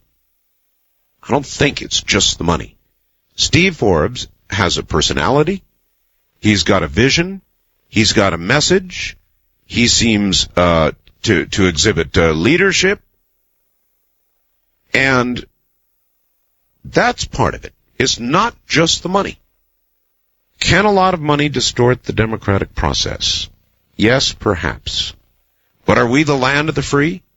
Yes. Should you be allowed to spend your money if you want to? Probably. First time caller line, you're on the air. Hi. Hi, this is Roy from Idaho. Yes, hi. You had someone on there who had said something about the UN taking over, or saying something about Yellowstone Park. You know what? It's true. Oh, yeah, I've got the deal right here. So do I. The World Heritage Committee. No, I've got it from the Washington Times. How about that? Well, this is from our local paper, and it's telling about the World Heritage Committee were in Berlin, and they voted that Yellowstone, that the gold mine was a threat to Yellowstone Park. Right. And Bruce Babbitt and Al Gore brought them over at taxpayer expense, and I was really not amused. Right, and a lot of people are not. Listen to this.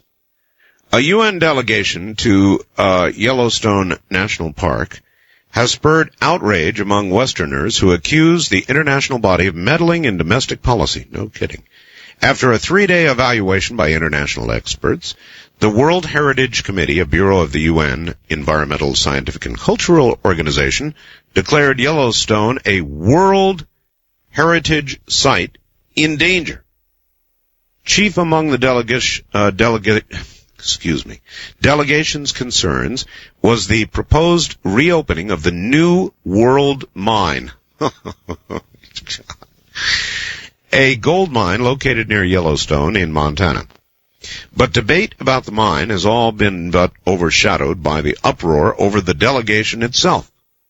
In areas of the West where the states' rights movement is flourishing and distrust of centralized government is at an all-time high, the arrival of a UN committee has been viewed as nothing less than an attempt to subvert U.S. sovereignty. You figure it'd be called the New World Mine. New World Mine. And I've got to agree, the UN can stuff it, as far as I'm concerned. What right do they have out west telling us what we can and can't do? I really do feel that way. And apparently a lot of other people do, too, because this delegation is going to be lucky to get out of town without being tarred and feathered. West of the Rockies, you're on the air. Hi. Yeah. No, they don't. But anyway, all right.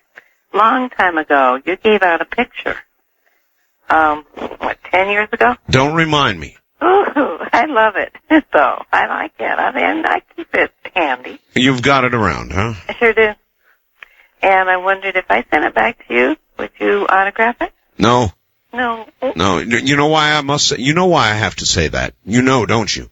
Why would you call me on the air with such a question? If I were to say yes, okay, I'd say yes to you and millions of other people, and the show's about 1 million times bigger than it was then, and the U.S. Post Office would bring big 18-wheelers to my house and dump off loads and loads of requests. Did you send out that many?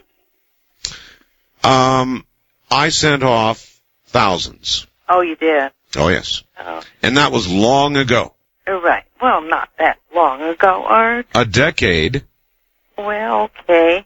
Have you changed that much? I bought your book.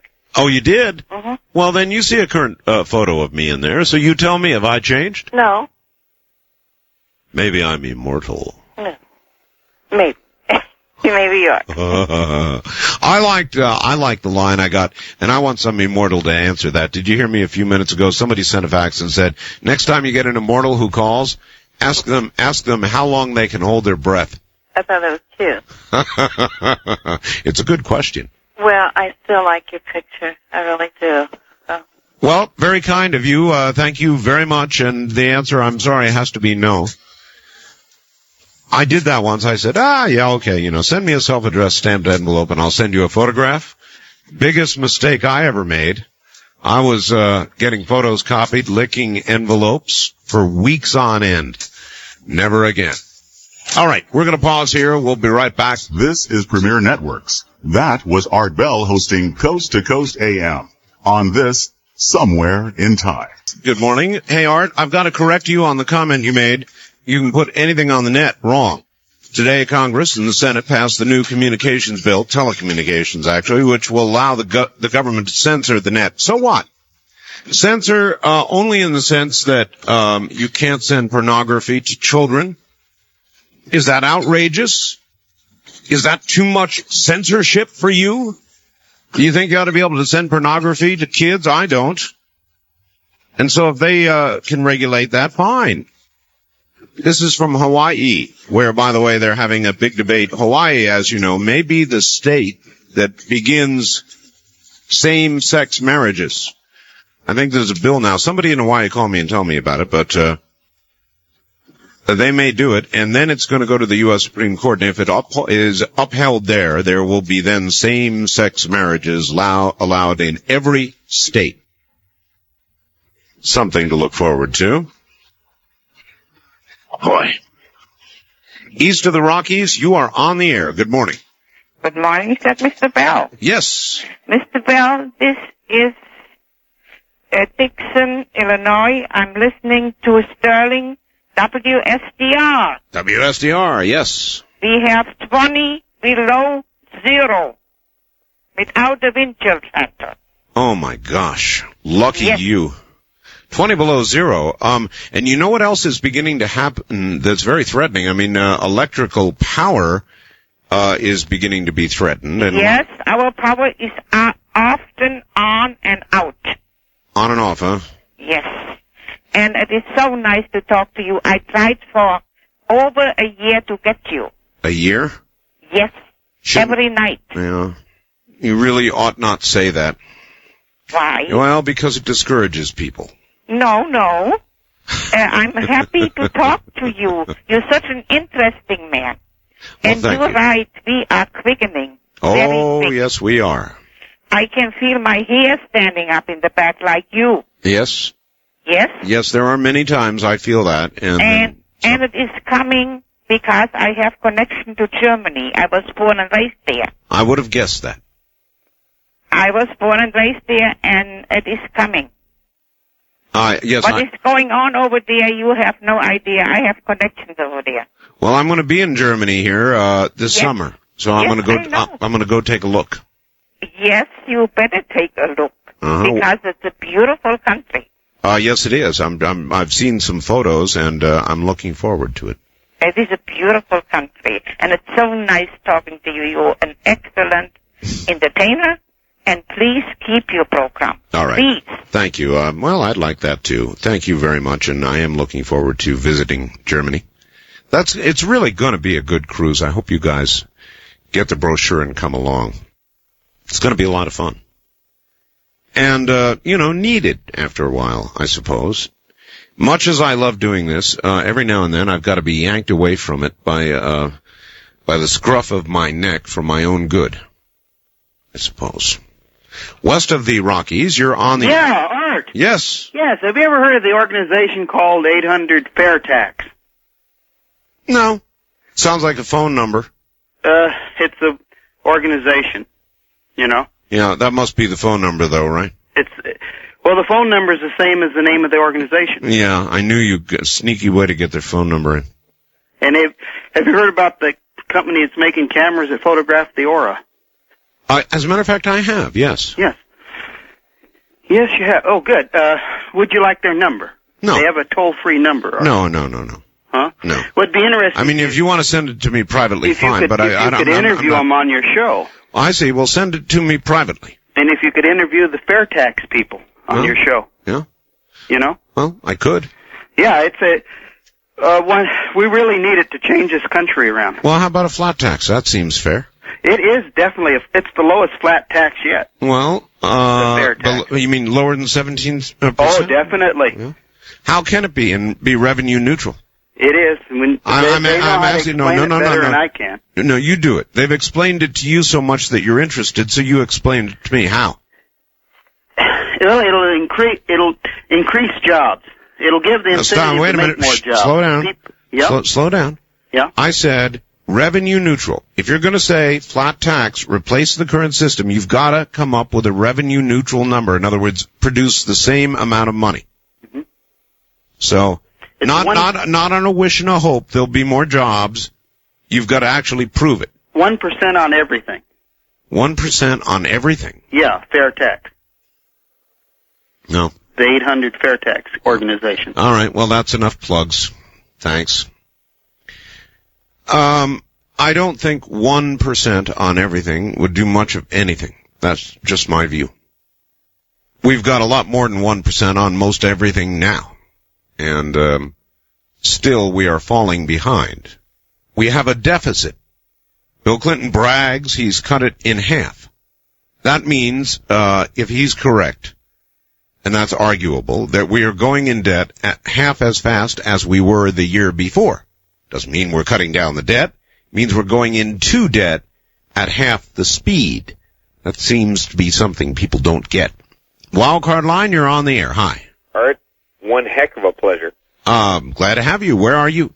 Mission Hills, California. My name is Jim. Hi, Jim. I'm a CPA. Uh-huh. I actually ran some figures last night to figure out the flat tax. Right. I used $13,000 for a married couple or couple, and $5,000 per. $13,000 total income? No, 13 as a deduction. Oh, I see. All right. And as I think you suggested, and $5,000 per child. Right. I could get the figures, but it's a crooked deal. Well, unless you have the figures, I think it's unfair of you to say that. You said you're an accountant, so give me the. Go ahead. I'll go get them. I'll go get them right now. Can you put me on hold? Yeah, of course. I have some interesting figures too. I'm putting you on hold now, and I will come back to you in a moment. Yeah, I mean, it seems very unfair, without coming back with the numbers, to simply come on and say crooked. At least that's my take. All right, we will take a quick break and give this guy a chance to get his numbers. Back to the man with the numbers. All right, I'm here. All right, go ahead, sir. I tried to get some kind of range out of the clients I had, from, call it, poor to rich. Yeah. From an unmarried woman with one child. Okay. AGI, adjusted gross income, $14,500. Yes. To a retired attorney with a currently adjusted gross income of about $95,000. Okay. Doesn't work. What doesn't work? He doesn't work. The retired attorney. What? Oh, he doesn't work. I'm trying to say the range. I see. Okay, I've got that. Yes. Okay. Yes. And what? And I've got about 6 people in between. Okay. Figures can bore people. I used a... Bore me a little. Pardon? I said bore me a little. Come on, sir, get to it. Give me the numbers. Okay. I used $13,000 as a deduction against adjusted gross income, how it's currently calculated. Do you understand that? Yes. Left $13,000 for a married couple and $5,000 per child. Yes. And if they were single, I just used $5,000. For a single person, they got a $5,000 deduction. How? I thought they would get a $13,000. Pardon? A single person would get $13,000, right? No, single deduction for themselves and $5,000 for the children. Isn't that what you just said? No, a married couple gets $13,000. Oh, I see. All right. 2 people. All right. Because they're married. Okay, so the bottom line is? The bottom line was, the people that make the most money paid less taxes than current. And the people that are, every single one of them went up. Who was, it's, my dog's barking. Don't look, sir, your dog is probably objecting to your lack of getting to the bottom line here. Mr. Forbes has no business coming on the scene. Sure he does. Well, he has business coming on the scene. Yes, all right. Well, I've about had enough. Thank you. He was going to come back and give us real numbers, and we didn't get real numbers, and I don't believe you have them, sir, and I don't believe you went anywhere to get them. Because you didn't give them to us. You gave us the typical anti-flat tax argument, not based on real numbers, and you didn't give us real numbers. You said, well, all the poor people lost, and all the rich people did real well. Well, some of that's going to be true. I think everybody will benefit. I think the middle class will pay roughly the same amount. Poor people will pay much less.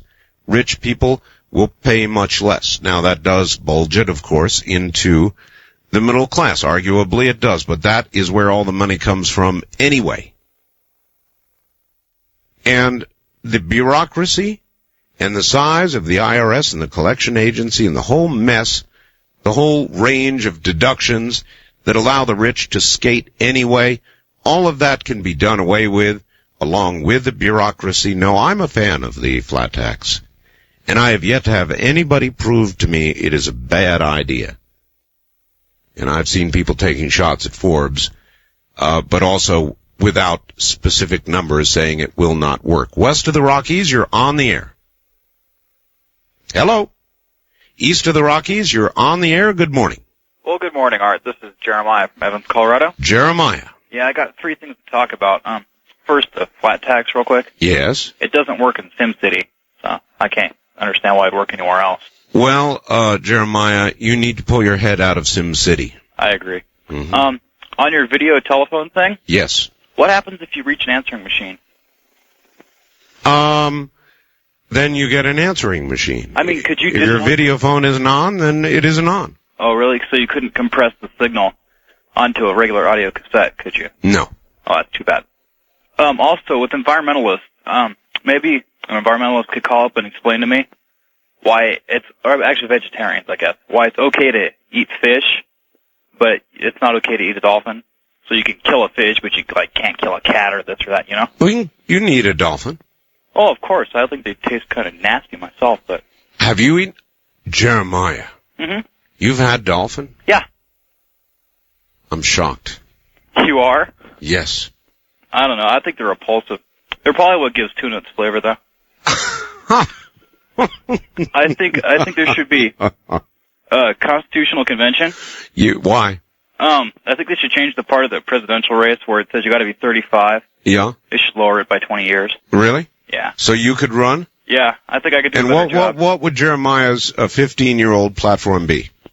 Go back to the Constitution. No, just forget about all this political garbage. All right, thanks, Jeremiah. Simplistic thinking, I would say, for somebody who just recommended a constitutional convention. Go back to what constitution? After the convention, Jeremiah, there wouldn't be much left to go back to. First-time caller line, you're on the air. Aloha, Art. Oh, Hawaii. How you doing this evening? Land of the same-sex marriages, huh? Well, no, that got blown out. That's not what I'm... They shut that down in the Senate. It's not... Oh, but it's not done, though. Well, they're trying to breathe some air into it, but the legislature said no, and they're trying to pass a bill to ban it permanently. Really? That's where the fight is. Yeah, they threw it out. I see. Yeah, so that's good news for people like us, I guess. I guess, yes. Hey, my friend, I wanted to call you because who's going to be on tomorrow night? This Mayan Oh, I got to know because my son is part Mayan, and I want to listen to this. Really? Well, yeah. This is not a Mayan person who is going to be on. This is somebody who is going to be talking about, her name is Krishana. At least I don't think she's Mayan. What do I know? Maybe she is. And she's going to be talking about the Mayan calendar. And about America's future, the world's future, as a matter of fact. And so you don't want to miss that. About 11 o'clock tomorrow night. I don't want to miss it. And when I was down in Belize, in Ambergris Key, we picked you up on the skip down there. In Belize? In Belize, Central America, yep. Well, that's what I keep telling people. We go down there, and so you can hear us. How long ago was that? I was down there over Christmas and New Year holiday. My wife and my son live down there. I wish you had called me from Belize. Well, I know it's hard. I was busy playing with my little boy. Yeah, I understand. Yeah, so, hey, you got to get down there sometime because there's a lot of ruins down there, Mayan ruins, and they got a big calendar out at Caracol, the one out by Coppola's place. Francis Ford Coppola has a place. Well, I've been thinking of going down to Cusco in Peru. Yeah, you're going to want to go up there to, what's the name of that, was it Inca? Yes. Ruins up there? Yes, oh yes. Oh, yeah. All right, sir, thank you. See, we're heard in Belize. Listen to us in Belize. Hello, down in Belize. West of the Rockies, you're on the air. Hello. Good morning, Art. Gary from Santa Rosa. Hi, Gary. I can't explain the Earned Income Tax Credit. It's a credit that you get back from the government, but only if you work. All right, and the more you work up to a certain point, the more you get back. Remember, poor people do pay taxes called Social Security tax, excise tax, gasoline tax. This is an attempt in part to hold them unharmed for all the other federal taxes they pay by giving them this credit, which, as I said, single people can get it, married people can get it, a family of four earning $29,000 a year can't receive it. It peaks out somewhere around 22. Right. A couple $1,000s a year. And it's paid for. It was paid for, in fact, by the increases of the tax on the highest bracket. Right. So I think it's a great idea. It encourages people to work. If the whole point is to make non-work pay more than non-work, then you've got to reward them for working. Can we give them at least that much? I've got you. Take care, Art. All right. Thank you very much for the help. I don't think any of us fully understand this, and even our accountants don't fully understand it. It has not been fully explained. All I know is this. I'm sure there are those who will have to, one way or another, be taken care of. At the very low end, the disabled, those kinds of people, you can't let them begin to starve.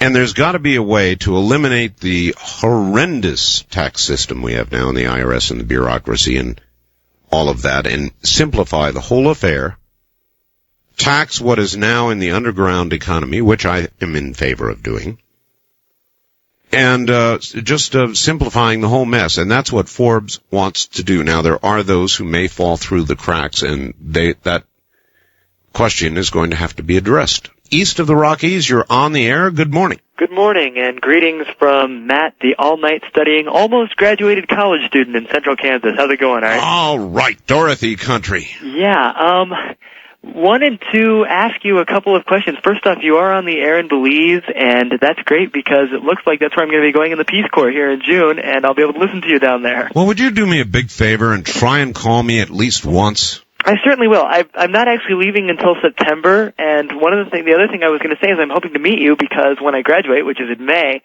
we're looking at your cruise as a possible graduation gift. My parents and I are thinking about going back to Europe. Oh, that'd be a gift, all right. Yeah, I studied in Russia 2 years ago, and I want to go back and see it and see some old friends. I'm told St. Petersburg, which is where the cruise ship is going, is beautiful, the most beautiful place you can see in Russia. But then I'm debating whether I should get on a plane and go to Moscow. I kind of want to see Moscow. I know it's dark and sinister and scary and the mob's there, the Russian mob and all that, but I want to see it. It's incredible. I studied in St. Petersburg, and I was there in the middle of winter, so I can't wait to see it in the middle of summer when it's all going to be lit up and it'll be light most of the time instead of dark. That's right. Moscow is just incredible, and I mean, of course, I was there right before October, I was there in 93, from January to May of 93. Uh-huh. So this is before the coup happened, and so it was a little different. And so Moscow is a little bit more scary than it was even when I was there. Right. One quick question, though, I do have for you, and I'll hang up and get your answer. You're in Nevada, and what are your thoughts on riverboat gambling? That's becoming quite an issue here in the Midwest, and it's something that it's going into debate, and one of my professors was talking about it in class. Well, I'm against it for Nevada. I'm sure that's interesting. we don't have a lot You don't need it, do you? No, we don't need it here. But as for your area, well, he's gone. As for other areas, I'm against it. It's not moral. I think you people really ought to think about this before you indulge it, before you allow it to occur in your area. Who knows what kind of stuff it might bring with it? Think of how it might erode your morals to have gambling in your area. There's only one place where gambling ought to be, and that's in Nevada. They ought to even outlaw it in New Jersey, as far as I'm concerned. You see, here in Nevada, we have no income tax. State income tax. You know why? Because of gambling. Because of all the Californians and all the rest of you that come into Nevada and leave with us sufficient revenue so the state does not have to reach into our pockets, and so as far as I'm concerned, in every other place but here, it's immoral and wrong and should be outlawed, shouldn't be on the rivers, shouldn't have it on the Native American reservations. I am against gambling anywhere in America but right here, where it works very well, thank you. You asked. We'll be back. You're listening to Art Bell Somewhere in Time. Tonight featuring Coast to Coast AM from February 1st, 1996. Somewhere in Time with Art Bell continues, courtesy of Premier Network. It's good to be here. It's a fine morning in the desert. The rain has kind of cleared out. We're hoping to have a nice sunny day today. I was hoping for a little desert sun for my mom, who's here from the Northeast, which is preparing to get hit again. Thought before she goes, hopefully today and the weekend will be that. West of the Rockies, you're on the air. Hi. Hi, Bart. This is Barb from Bellevue, Como Country. Hello, Barb. I haven't talked to you for about a year. About that long. Yeah, it's pretty cold up here, too. That's what I've heard. I saw on the news where 1 degree was the record in 1950. Wow. Well, that's 45 years ago or so now. Right. Well, anyway, are you tired of Forbes and gold, or do you want my comments? Hey, you talk about anything you want to talk about. Well, I'm sitting here looking at futures prices. Uh-huh. And so I'm looking at the whole array. And well, futures, of course, are very volatile, but what I'm watching carefully is gold. Okay, well, I have the cash prices, too, for all the, whether it's bullion production or whether it's jewelry or fabrication or whatever they want. Right, well, it's all, right now, gold is going up, and I'm trying to figure out why. Well, all right, here's an explanation in this morning's Wall Street if you want to pick it up. Yeah, sure. They're saying that the cost to produce as a borrowing it to hedge or sell forward future production went up 3 months ago. And so that increased cost plus the lowered interest rates has caused gold to go up. Well, I look at it differently. I think really they've not been mining much because it didn't bring much. So now the supplies are down and that's going to boost it up. Huh. But the interesting thing is the other day I happened to say to the person at one of the banks I deal with, hey, what do you hear about the new money? Funny thing, we saw a video on it the other day. So I said, well, is it colored? And they said, no, it looks green until you hold it up under a light and then you see the colors. Right. In the $100 denomination. Right. Well, now, was that on your program or was it something else I listened to where the Russians are furious because they have over 200 billion? No, that's my program. Yeah, and they're very angry over this new money. That's right. I'm kind of a cynic. You know what it makes me think? What? They've been printing it in the basement, so to speak, and now it's not going to be worth anything. Well, I don't know. I'm a little bit cynical about the whole thing, Barb. Thank you very much for the call. Good to hear from you again. I'm not sure whether the rise, I don't think I can attribute the rise in the price of gold to production, limits in production. I don't believe that. I believe that the rise in the price of gold is because there's a lot of nervousness with regard to the underlying economy. Even though, as a general rule, when the market rises rapidly, gold falls because people are investing in the market. They're not scared. They're jumping into the market. But now we have a situation where the market is rising and the price of gold is rising. And unlike Barb, I think I believe that there are a lot of people out there, enough apparently, who believe there's an underlying problem. It's not to say our economy is a total disaster, but they're worried about the debt and the new money. And they ought to be. And whatever changes that's going to bring, gold would sort of bridge the gap to the other side, as it were. And I think that accounts for the rise in gold. Production may have something to do with it, but that's a big hike. Wildcard line, you're on the air. Yes. Good morning, Art. Good morning. On the Forbes, a couple of nights ago, I was listening to one of the talk shows on television, and they were talking with him, and he said that there's a $10,000 deduction for each parent and then a $5,000 deduction for each child. So a husband and wife with 2 children would have a $30,000 deduction before there was any tax, and then above the $30,000 it would be 17%. See, so that would depend. You know, a guy making $40,000 would come out fairly well. That sure seems that way, doesn't it? Yes, it does. Now, I'd heard something on gold.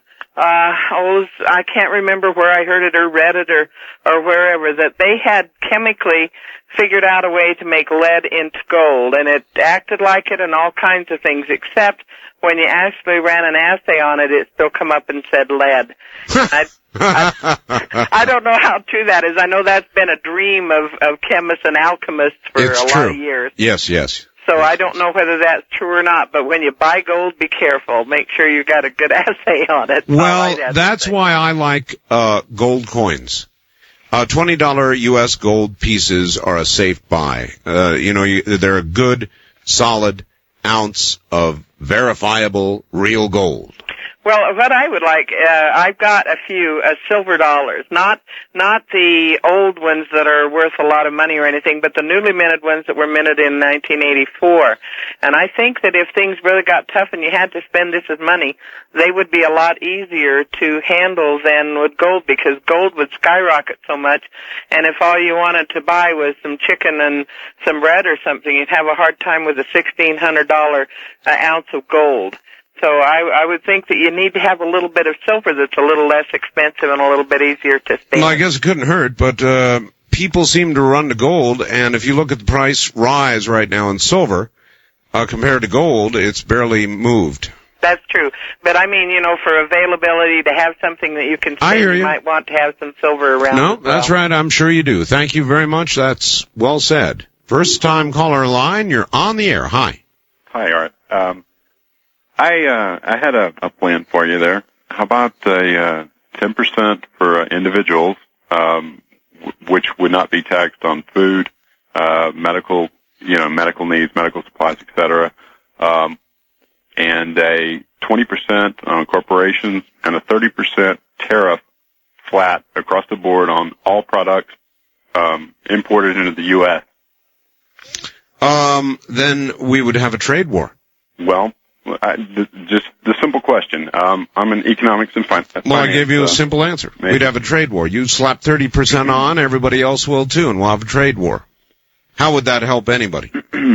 Well, we might not. Again, the tax would be being paid by U.S. individuals, yes, and that would discourage purchase of foreign goods, and they may threaten to do the same thing. But Japan right now, my brother-in-law lives in Japan, and they basically do that to us right now and we've been running in trade deficits since 1980. Well, now I am in favor of doing what Clinton almost had the body parts to do, and that is raising import taxes here until they lower theirs. But that would be fine, but it has a lot of long-term benefits. I mean, at 30%. No, it doesn't.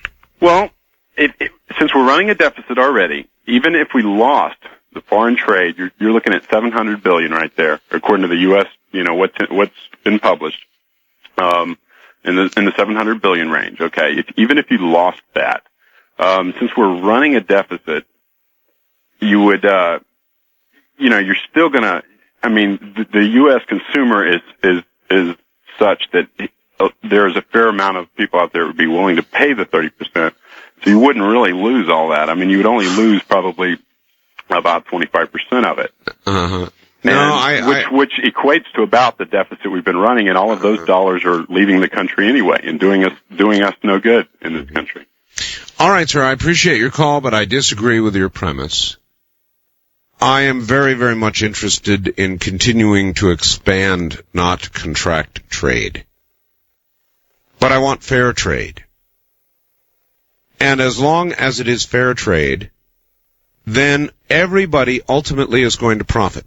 We are, they are, the big they, the Japanese, the Mexicans, the Canadians.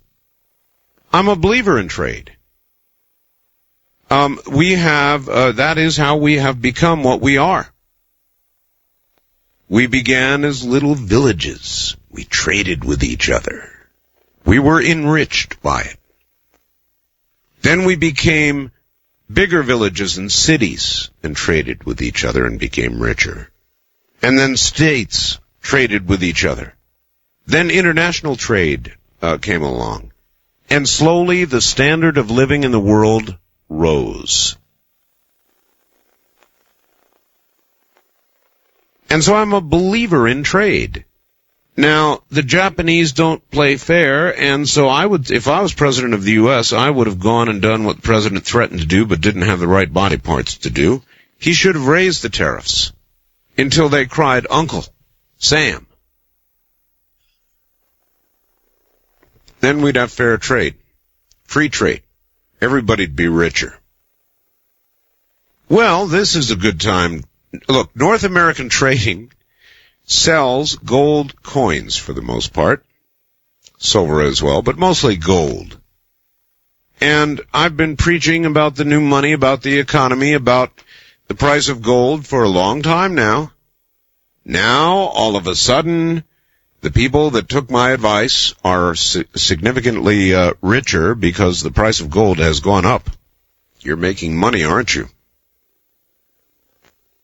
Well, I'd bet that it's going to go up more. It's a bet. It's an investment. But gold is a pretty safe bet, you know? Let's go to the first-time caller line. You're on the air. Good morning. First question, after all these years in radio, what is it you still enjoy most of it? Doing this show. What about your show is it that you enjoy the most? The unexpectedness of it. You know, if you've been listening for a long time, you know that we rarely do the same thing night after night. It's a good question. Thank you. I'm glad you asked. And that is the answer. Really, that is the answer. What do I enjoy most about being in radio is doing this show, this particular program.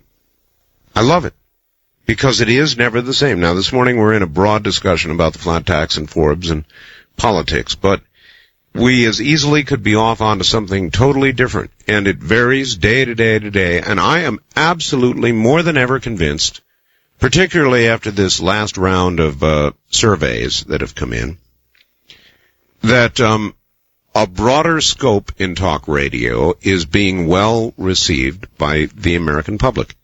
Now, there are many times that it is appropriate to talk about the government, or to talk about tax, or to talk about the presidential race. But to do so day after day after day relentlessly, or to even be bashing the Clintons relentlessly day after day after day, is not only, well, to me it's boring. All right? If Bill Clinton does something that drives me up a tree, I'll come after him that day. If he does something I agree with, fairly rare, I'll say so. Otherwise, I'll leave it alone, and there are other things in life, some of them more important, frankly, than the machinations of the day's politics, and so I talk about them on this program. And that's what I love about it. The fact that I've been able to do it, and that it is being accepted, and that hopefully it will drive other talk show hosts around the country to realize they don't have to be Rush Limbaugh bots and follow in his little footsteps, big footsteps, and talk about nothing but politics day after day after day. If there is anything, right now, talk radio is the #1 format in the nation. And if it doesn't change, it will not hold on to that mantle. It will lose it. And the change is, people became enlightened and said, my gosh, we can talk about these things on the air. And now they've discovered programs like this where even other aspects of life can be discussed on the air. And it's working. So what do I like about it? I like doing it. I like this free form of talk radio. I like unscreened calls. I like the unexpected. So that's the answer. First time caller line, you're on the air.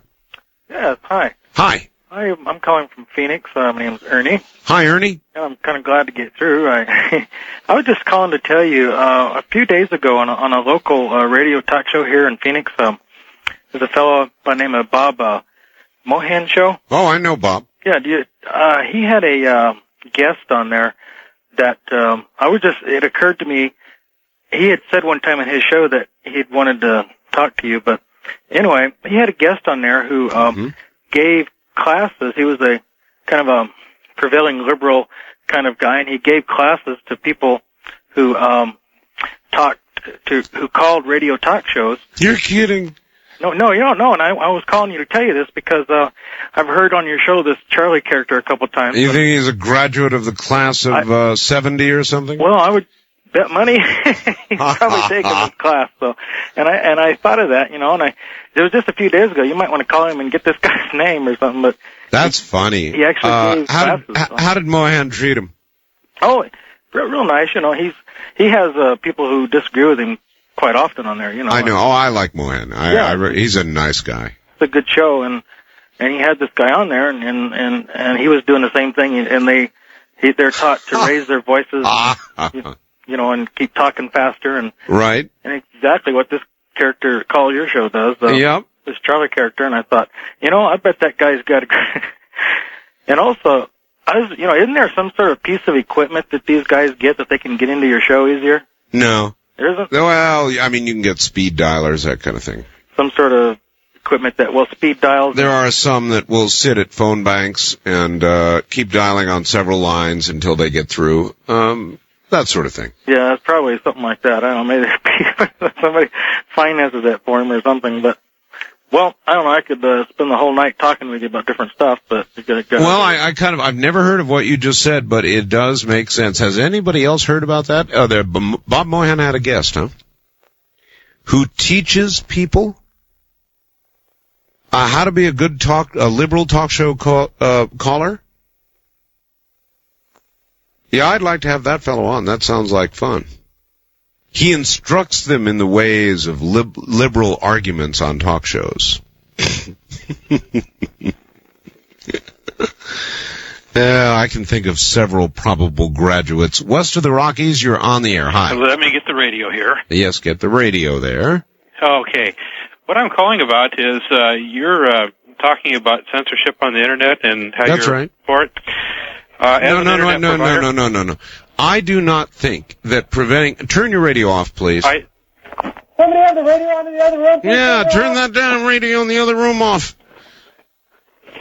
And I hate to say it, but if it's not off soon, there's going to be censorship here because I can't stand the line with that radio on. Okay, got the radio. All right. Okay, what my concern is, as I'm an Internet provider in Seattle. Okay. Okay. Here's the basic problem. The bill is calling for forms of censorship that are technologically impossible to implement. I understand the desire to keep this material out of children, and I don't think that's an unreasonable desire.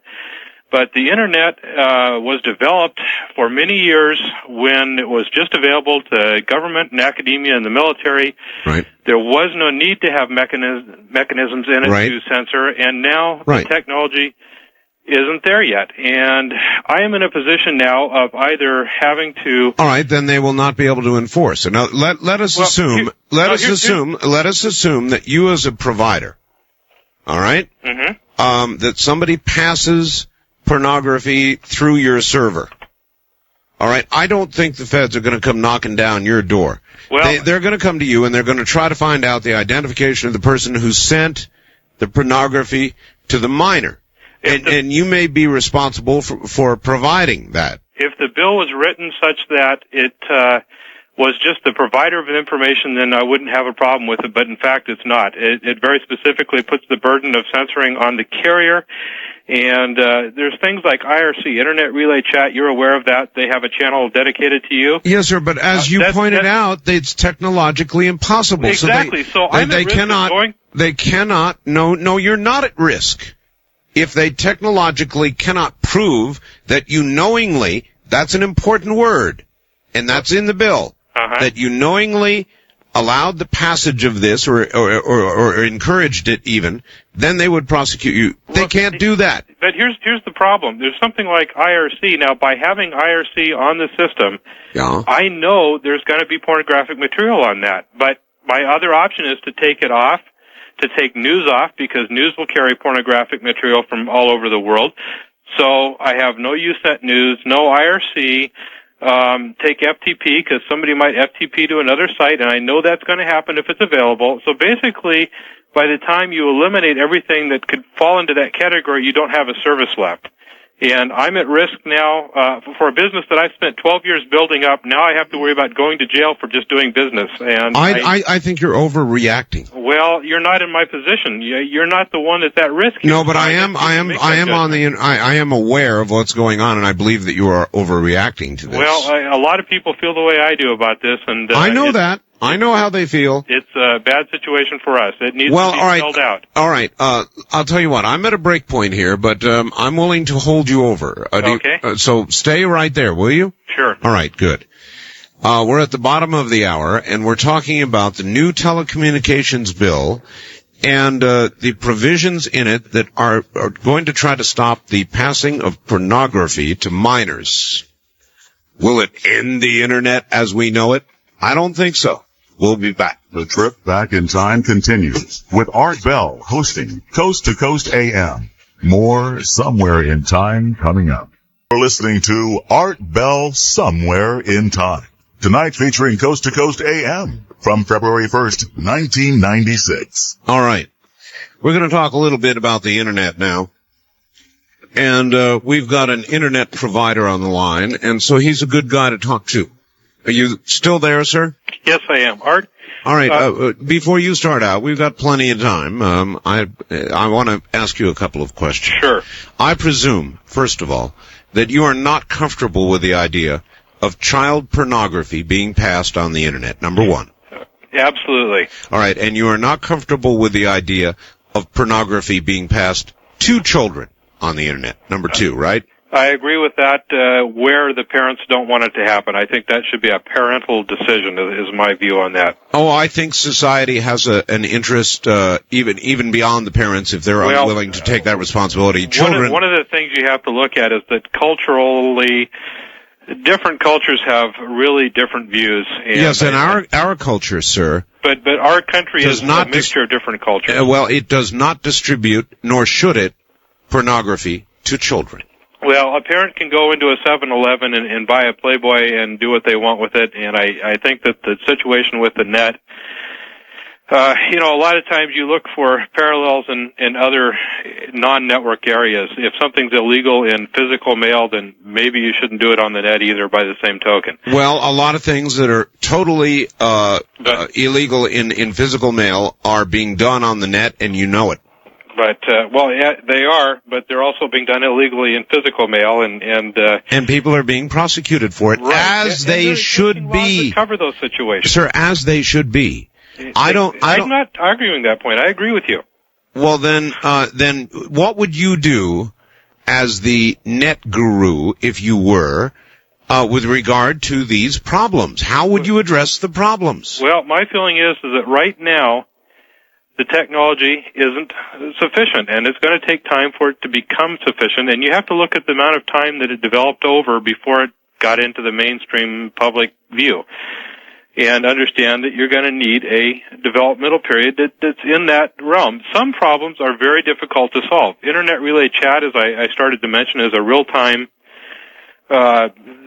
service, and how do you censor something in real time without losing that spontaneity that's there?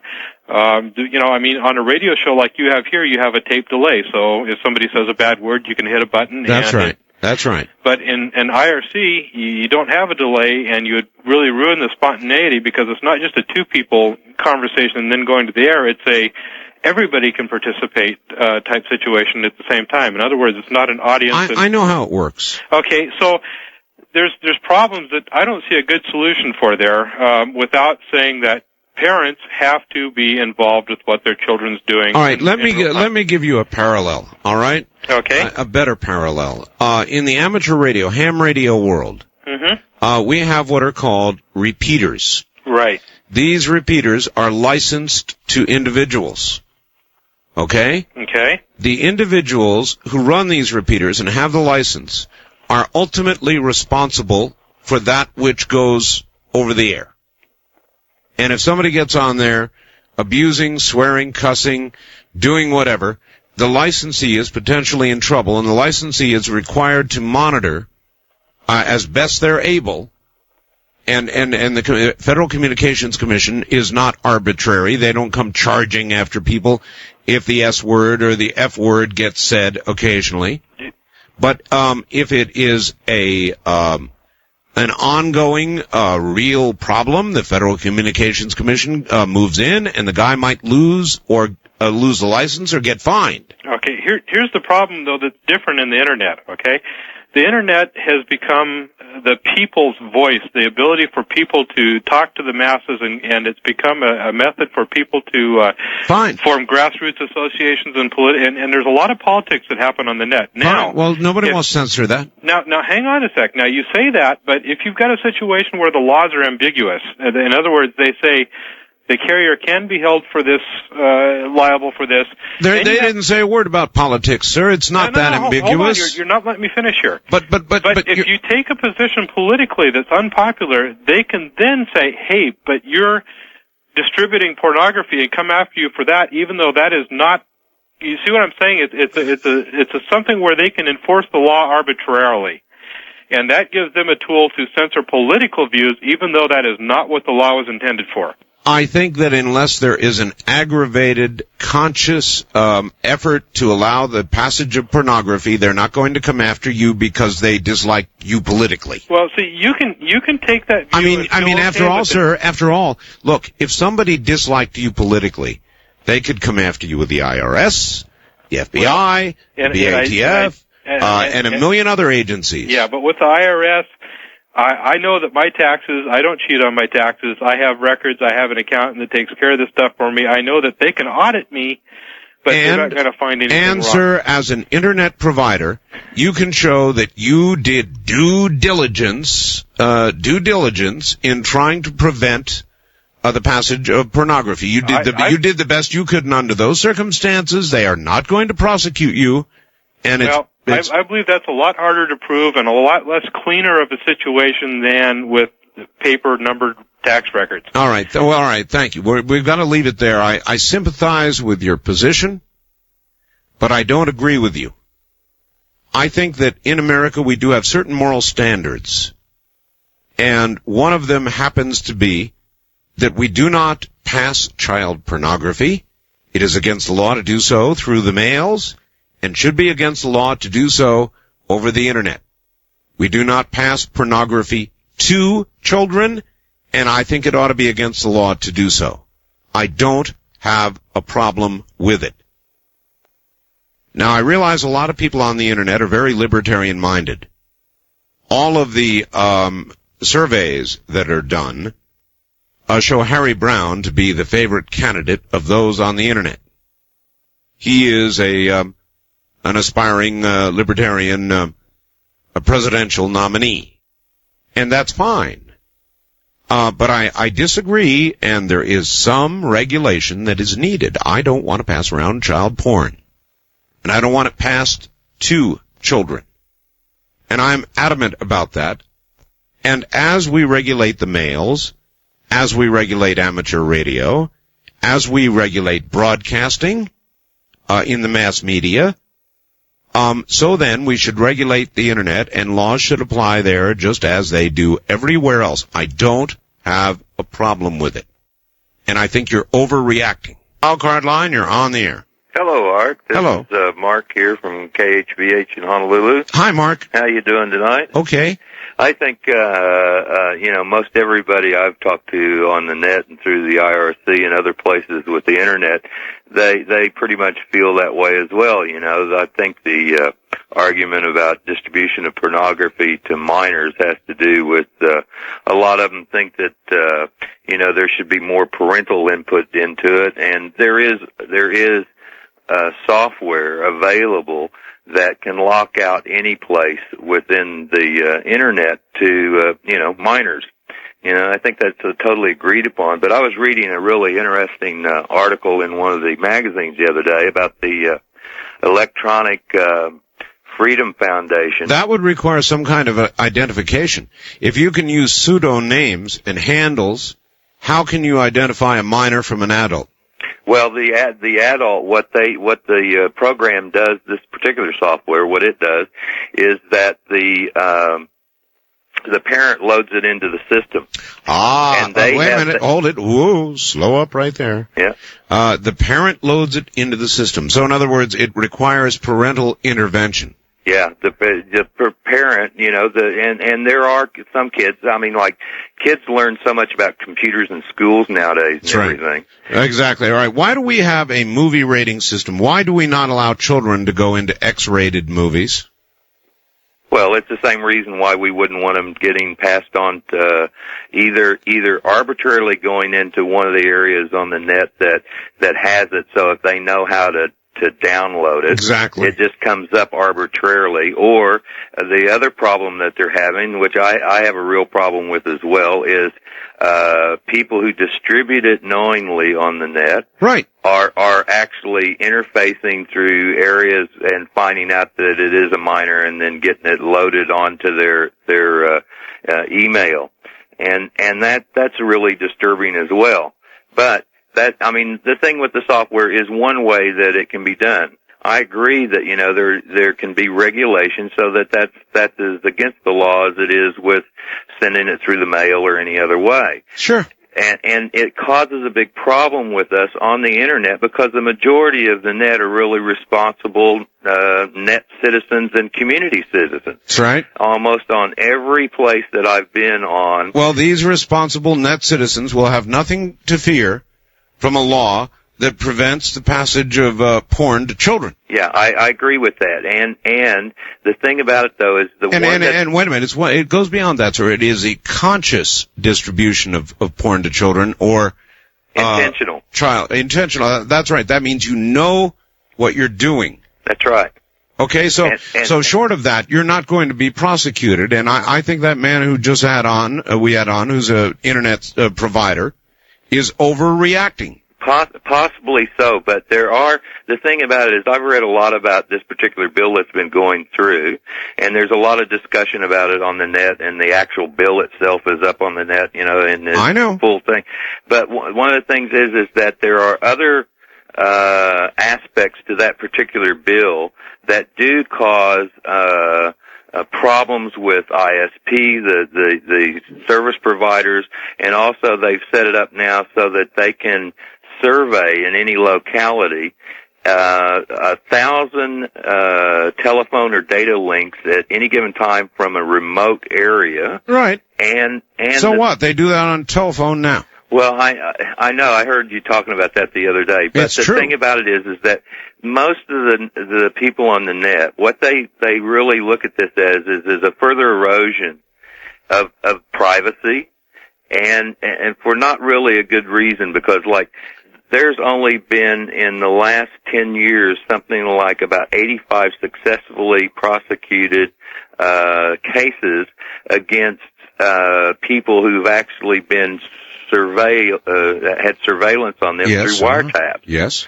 And there's just got to be a better way. And I don't want to just debate it, but I mean, I just see both sides of the situation where a lot of people feel like that this particular bill is improperly written. It's too vague in a lot of ways. It gives a lot more. Look, sir, in every area of society, laws that apply to pornography and children are vague.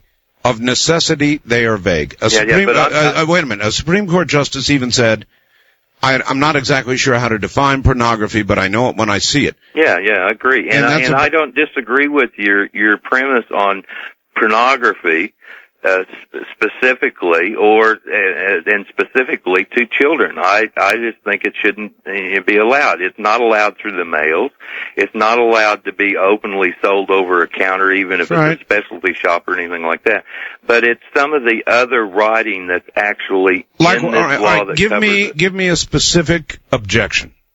Well, one of the things is that the U.S. government has made in this deal has made a deal with the telecommunications companies to give them $1 billion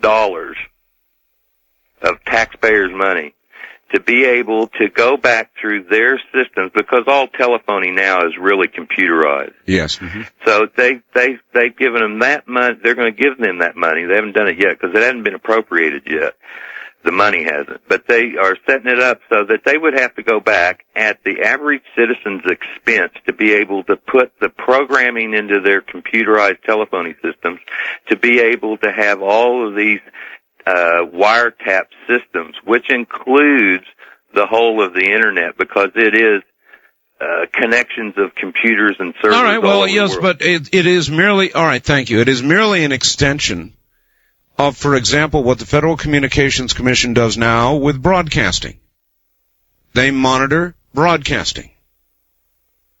Telephones are monitored for certain things, and of necessity, eventually, digital communications are going to have to be monitored for certain things.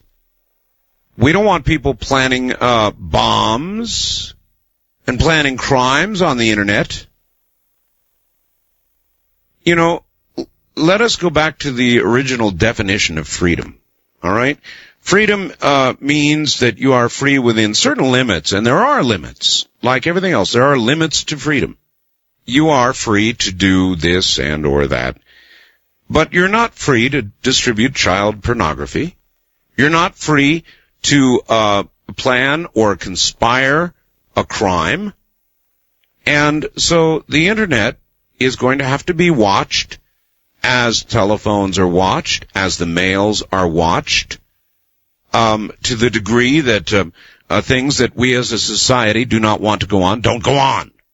Or if they do, they're stopped. So it is logical to me, and I understand that the law is of necessity kind of vague, and that ends up scaring a lot of people.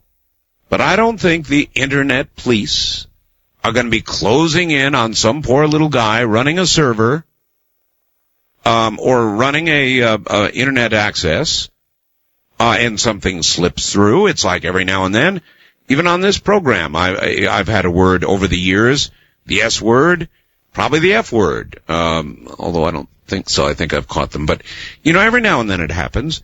And the commission looks at that. They went after Howard Stern. Why?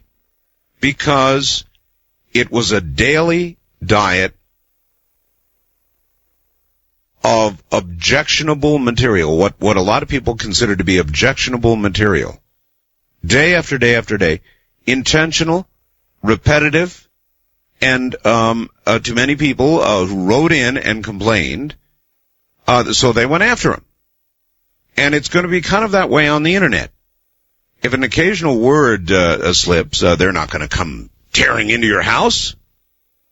But if you are a provider which specializes in the passing of pornography, well then yes, they might come after you if you're distributing knowingly to children or distributing child pornography to adults. I don't think that encompasses freedom. First time caller line, you're on the air. Yeah, it's not what I want to talk about, but I believe what the internet provider was concerned about is possibly that another area like the seizure laws, where they can... I understand that they would somehow be politically unhappy with him, so they would wait and they would lurk and wait until one piece of porn came across his server and come in and get him, right? Yeah, well, the seizure laws, they don't even have to convict you. They can just go take things. Uh-huh. And you have to prove your innocence. But anyway, what I wanted to talk about was the currency. And all they're doing with the currency is providing us with something that's not easily counterfeitable. Well, that is, of course, what they say. Sir, we're so short on time here, I'm going to try and grab one more quick call. Wildcard line, you're on the air with very little time. Hello. Good morning, Mr. Bell. This is Jess in San Diego on Kogo. Yes, sir. The mighty KOGO 600 San Diego. Hot talk. Yes, sir. Well, I don't have enough time to really talk about what I wanted to talk about. You do have enough time, though, to get the grand honor awarded each night to only one person. You know what it is? Yes, sir. Let her fly. Good night, America. So well trained this audience is. Thank you all very much from the now drier high desert. Good night, America.